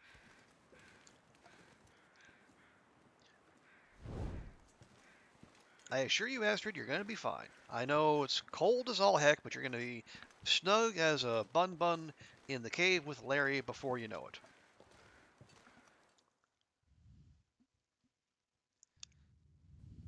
There we go.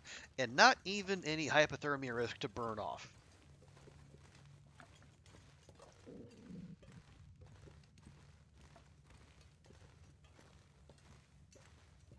Okay, so with that done, okay, do we do Milton next or PV next?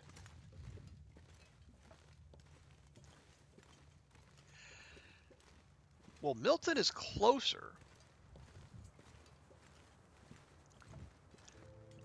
But I almost wonder if we shouldn't do PV. Oh, did that? Nope, oh, come back. Come back. Please come back. Well, what is like, PV would be more out of the way, and then when we come in to do Milton. Once we do that, then we can just leave via the basin, come straight into Muskeg, and then follow the tracks back to the airfield, and then and then finish the tail.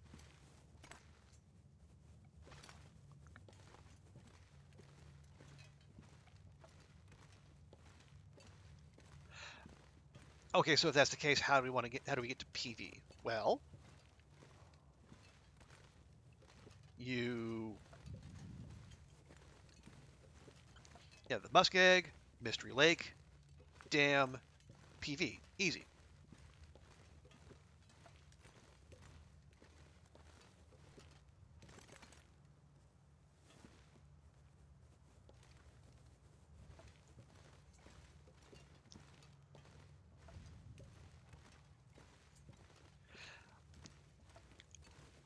Oh, hello, Larry. Don't mind me.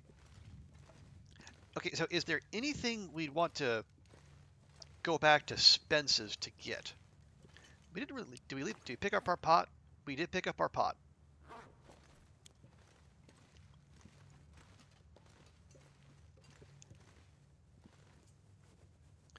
So in truth, we could just,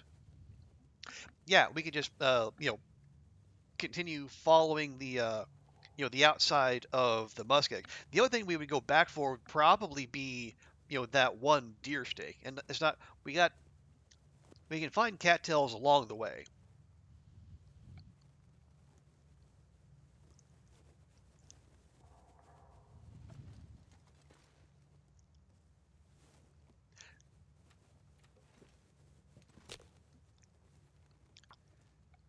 Yeah. Well, yeah, let's warm up some drinks before we go.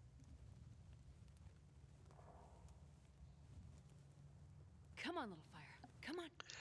Because it's probably not going to be that much warmer in the muskeg. Won't be like,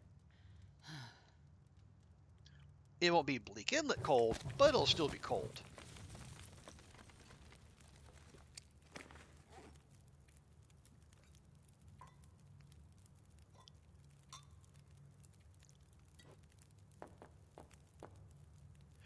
And those are both tiny teas, so we can leave those out.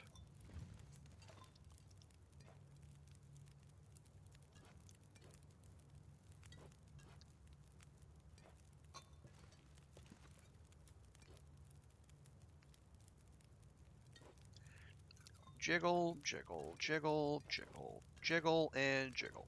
Okay.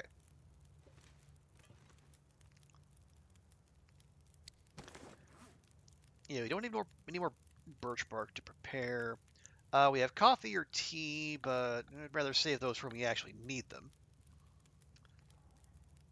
Oh, right, forgot we had the tea in the collection as well.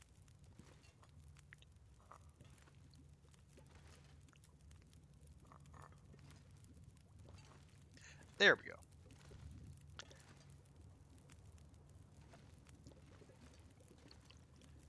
How much water? One? Okay.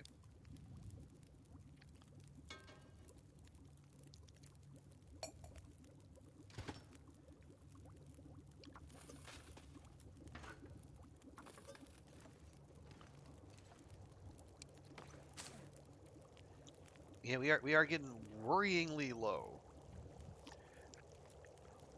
We're probably gonna have to start like proactively hunting just to keep Astrid fed.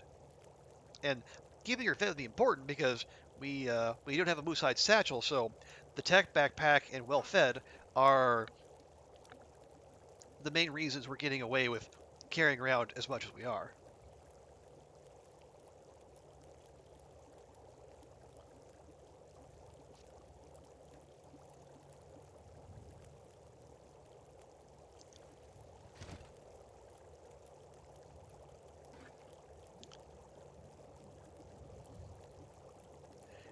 Okay, I'll take that. That. This pack is getting kind of heavy.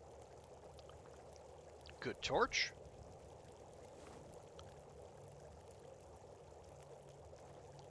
Very good torch.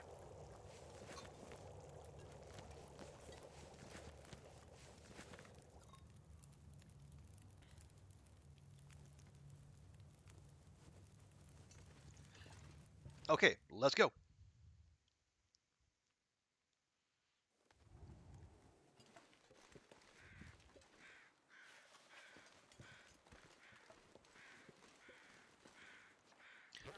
Yeah, it still feels like negative 11, so not that much of an improvement.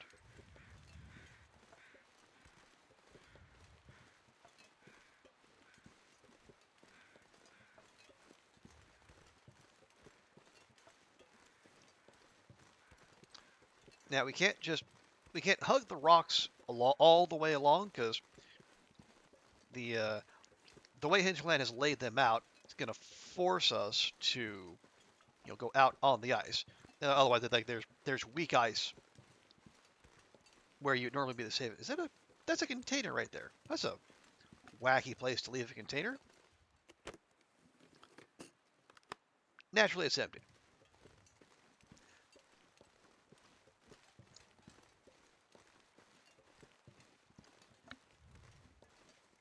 Human sacrifice, dogs and cats living together, mass hysteria.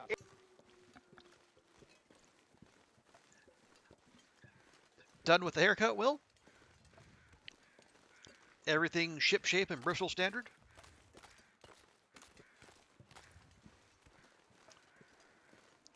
Yeah, I know we're hanging out in cold territory, but we must grab cattails as we go.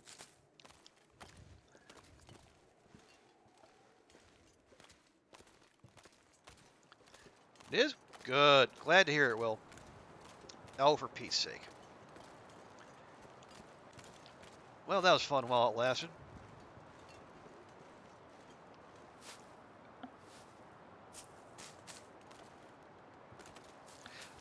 Seriously, do we need to have a full reset every time we harvest something?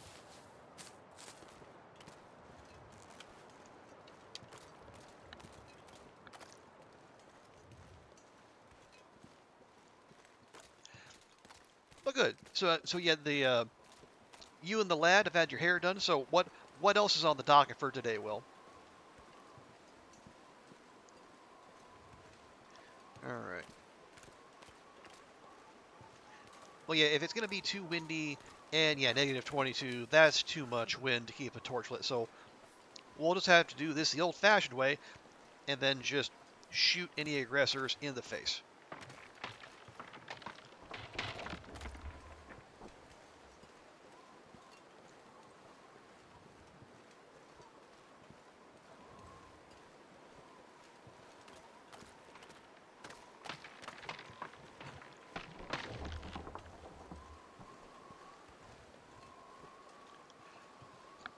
Lego and dump run, that's about it. Well, it's a Sunday. It's fine to keep the expectations low.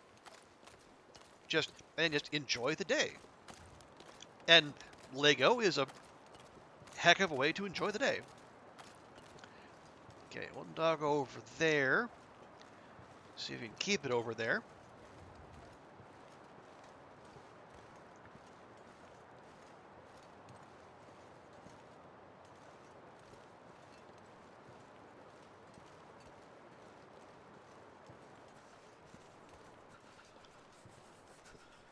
Okay, good, good.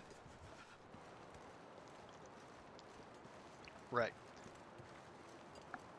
So, other thing we need to watch for as we try to leave the zone is Kool-Aid Bear, which has been known to wander around these parts.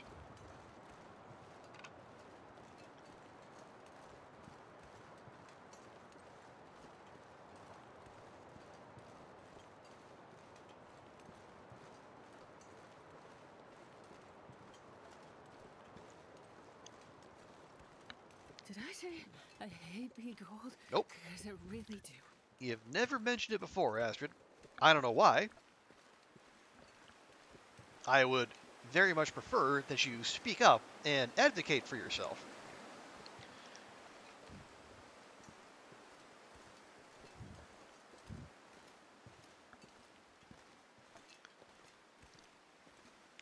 Okay.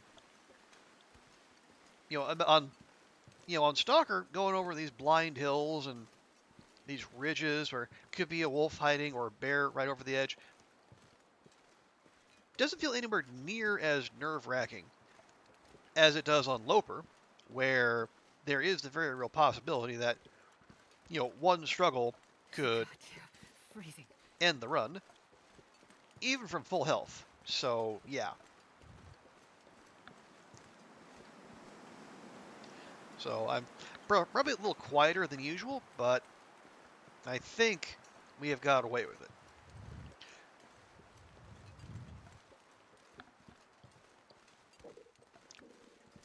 But we are admittedly cold, so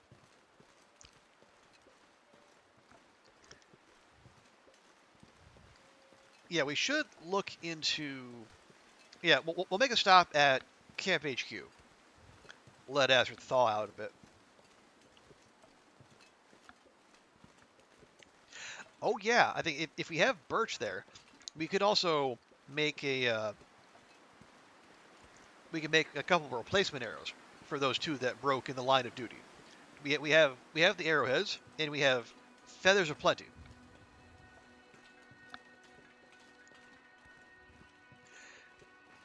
Now, do we have tools there? I know we have tools at the dam.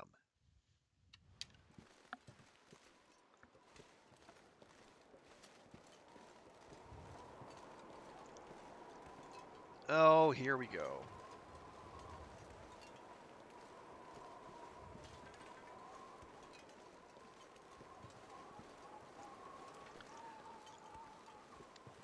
Weather starting to turn, visibility getting worse. I swear, the game's going to throw another blizzard at us before we get there.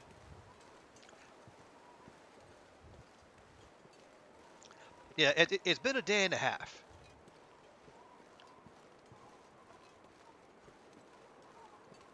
So I guess we are due for one. But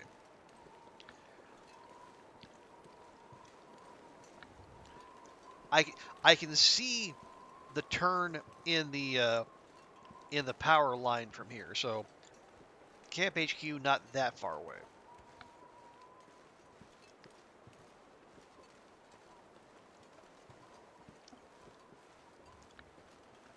Yes, Vi. It's been a whole day and a half, maybe even 2 days. We wouldn't want the Long Dark to get rusty and forget how to send players blizzards. It would be most out of character for them.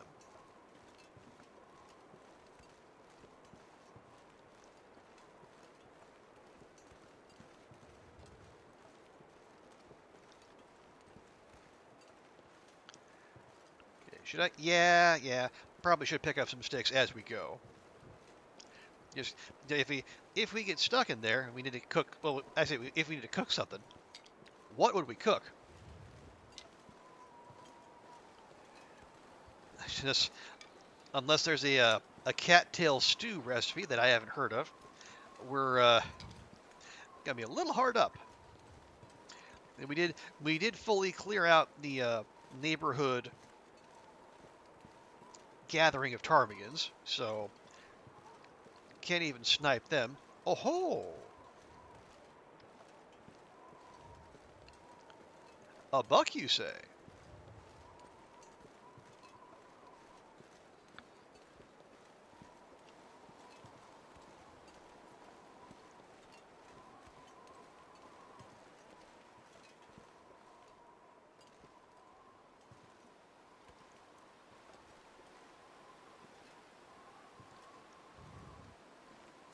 No, stay right there. You know, continue to graze. Don't mind me.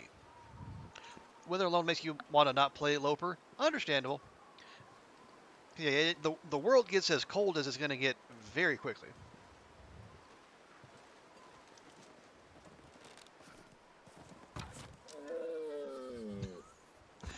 Oh, I'm sorry. Did I interrupt you?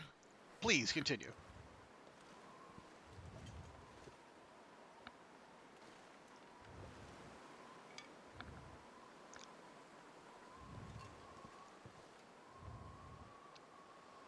Okay, yeah, this is turning fast. Let's get a couple quick stakes off of him, and then we'll see. Yeah, because the buck's not big enough to create a windbreak for a campfire, so.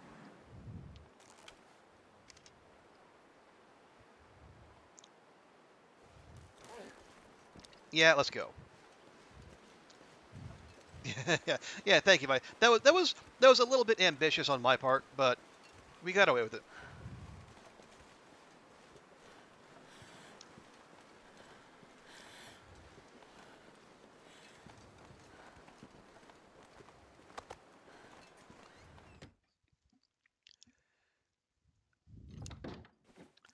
Yeah, it does feel for all the world like there is a blizzard on the way.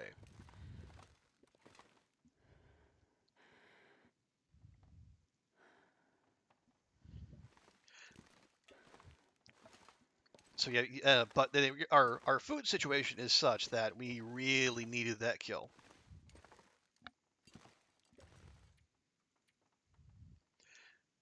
Warm up real quick. There we go. Still have some hypothermia risk, but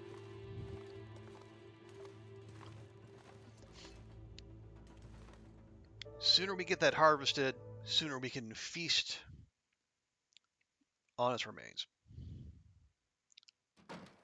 Oh, look! A blizzard. What a shocking development. I swear.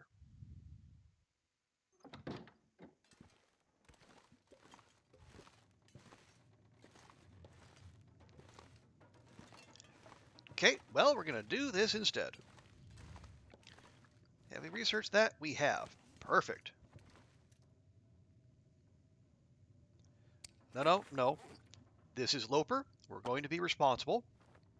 We will use one match and only one match.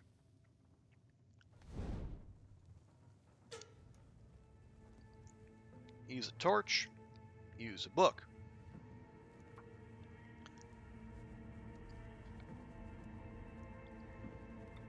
Now that probably would have been a 100% fire starting chance even if we just used a match and the book, but honestly, after the bear hide incident, my circle of trust is Perfect. It wouldn't fit around my pinky finger.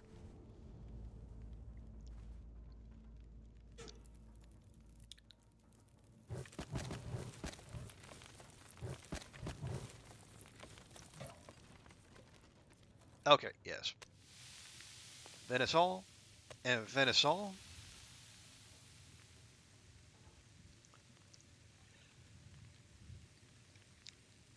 Yeah, so this should tide us over for a while, and then when the blizzard passes, we'll go get the rest of the buck, bring it in.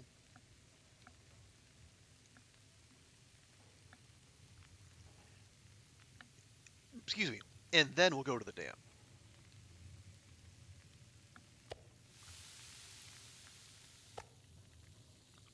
Yeah, don't really have much of a choice here.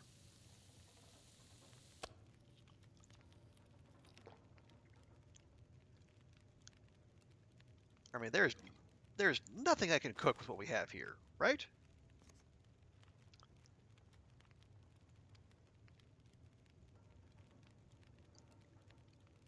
Yeah, it doesn't look like it. Yeah, just more drinks. And drinks do not... Drinks aren't going to do the job for us.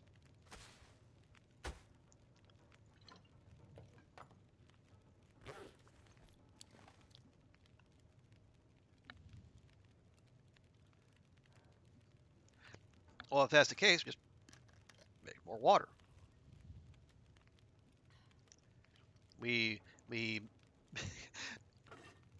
got the fire time. Might as well use it.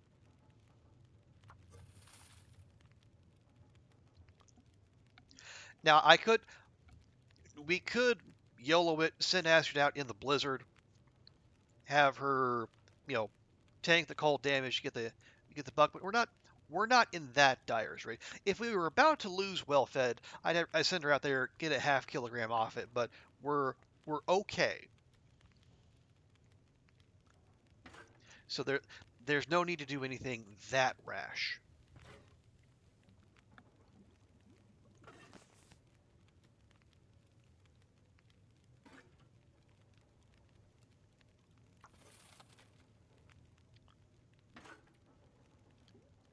You get 21, 23, 20, perfect.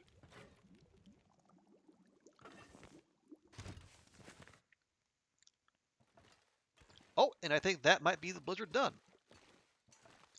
Sounds that way anyway.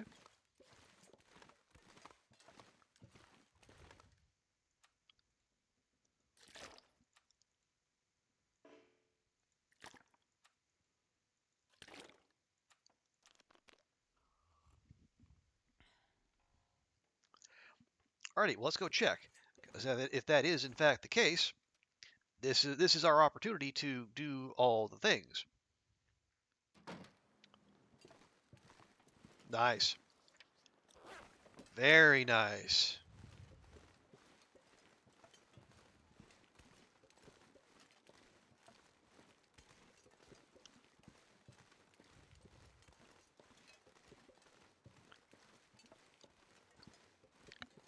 There we go. Make sure no one else in the neighborhood wants part of our kill.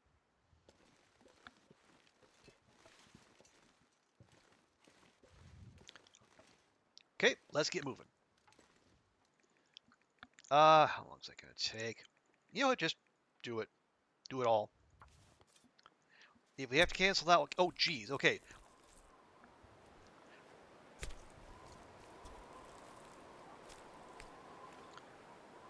can barely walk with this much gear. Well, that took a turn real quick.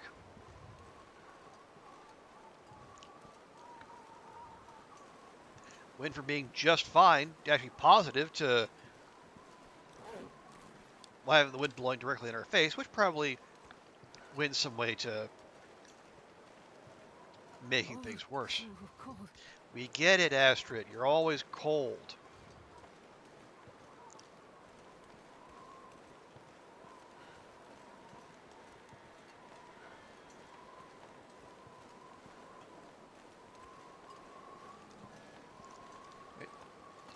No surprises. Okay. Well, that is like almost 11 kilograms of buck. We still have to cook it, but we can do that. So we'll be the oh, do we? No, we need. I think we need more. We need more flour if we are actually to make. Let's see, stew. Yeah, stew takes broth. We have no ptarmigans, and Venison Pie takes 0.2 kilograms of flour. We only have the one, alas.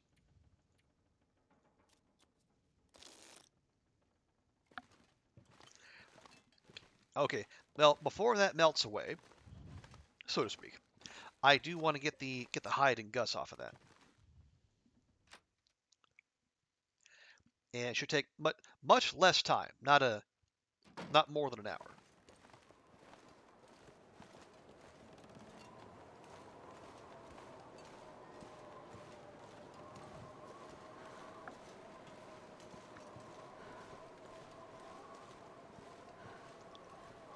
Yeah, it probably won't decompose in the space of a day, but you know, one, no sense taking chances, and two,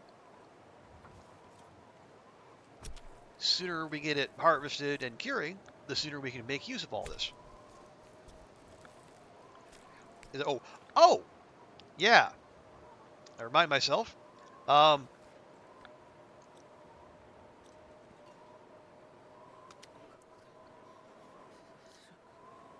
Thought I heard a wolf. Okay.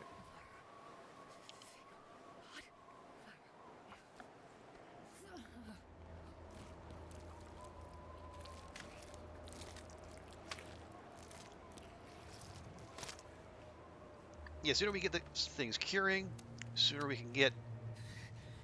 Too cold to think.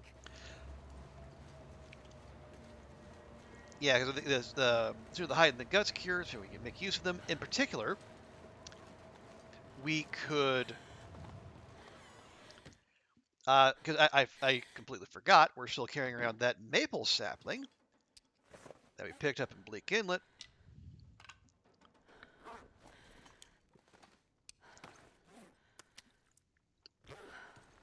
So once those cure, we could be, well, no, that's one maple sapling. Oh, wait, we have more of the dam. Yeah, so we could actually, if we were so inclined, make ourselves a travois.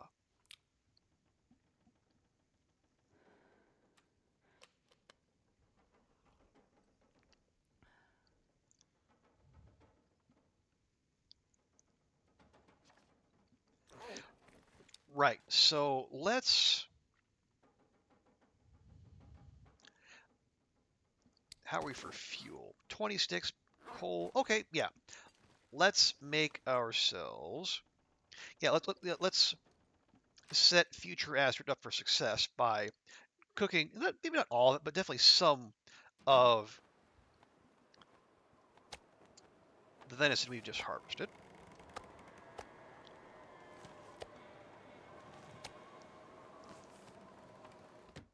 There we go. I also note the suddenly clear sky and red sunset. Almost as though the game's going to throw another aurora at us. But we're going to be indoors, so we won't care. Although, an aurora would give us the opportunity to go ahead and make those replacement arrows I talked about. We can do that by aurora light.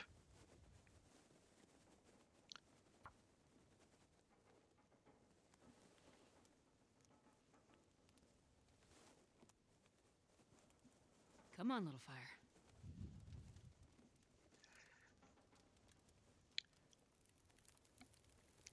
Yes? Yes, very good. Okay. Oh, yeah.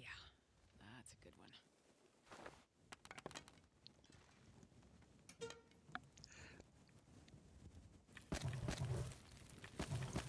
It's okay. I am sure the bunk bed won't catch on fire. Okay, 32, hour and a half, perfect.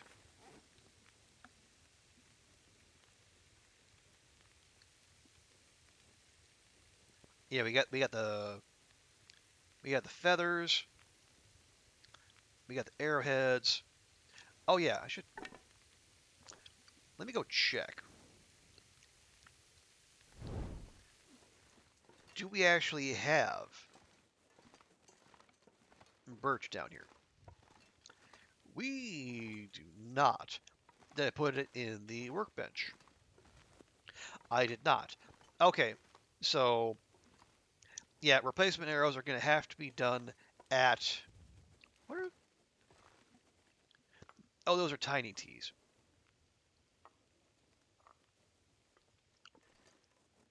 Yeah, we'll have to do the replacement arrows at the dam. That's fine.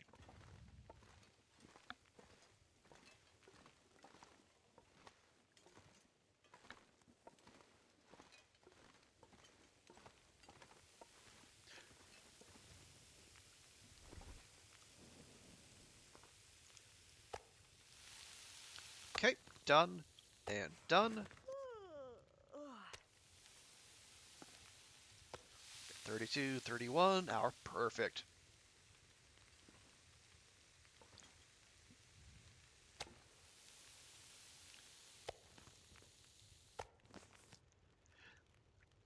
I'll get a half hour. Yeah, I suppose.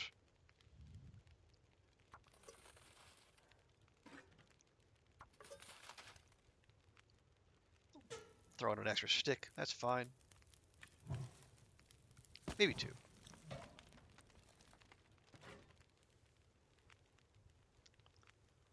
Yeah. There we go.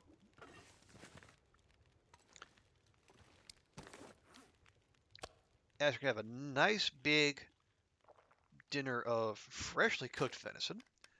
You know what? The luxury we keep her in, right? Alrighty. There we go. Anything else? Touch up the knife. Nah. Nah, we're good. Okay. If that's the case, we'll just, well, let's, it's early in the evening, comparatively.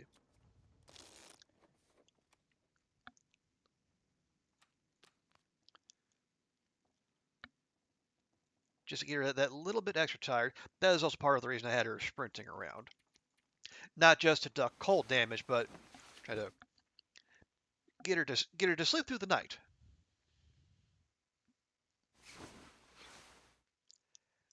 And well, like I said, she did. She barely did.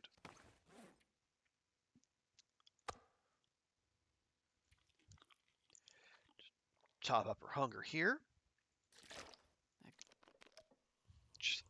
I know, Astrid. I know. We're on top of it.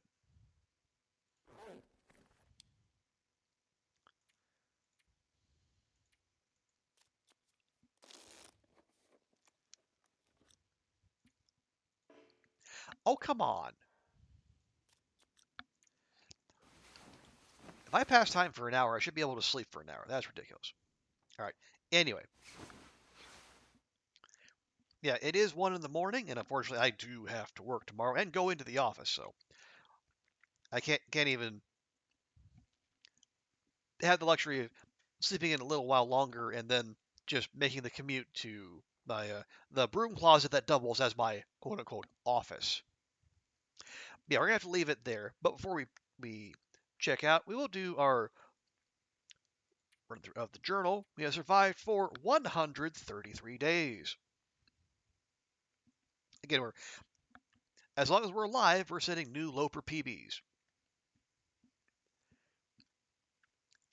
Did we get? No, okay. We've been to Bleak Inlet. We did not get credit for staying there an entire day. But you know, I'm not gonna fuss over that too much. And in those 133 days, we have had 94 blizzards. I feel like the blizzard count for this run is gonna be like the wolf kill count for the stalker run. Maybe not quite as gaudy, but it'll give it a run for its money, I'm sure. Okay. But yeah, appreciate y'all being here. Yeah, thank you, Will. Thank you, Vi, Oliver, Stewie, and Dawn for hanging out and chatting, and also for the raid. You know, Roller, Asna, Jinxie, B, Nagatron.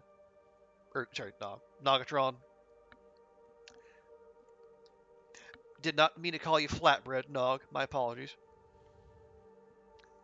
But yeah, thank you everyone for hanging out. Thank you, chatties. Thank you, lurkers. Yeah.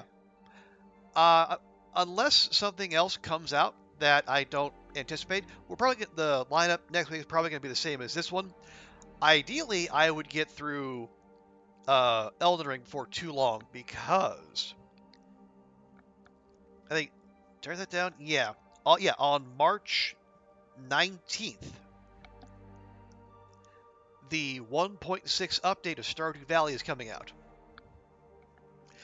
And it will take every ounce of my self-control not to just turn this entire channel over to Stardew Valley. So, but that is something we'll deal with on the day. For now, appreciate y'all. So we're going to round things out, as we always do, by finding someone to raid.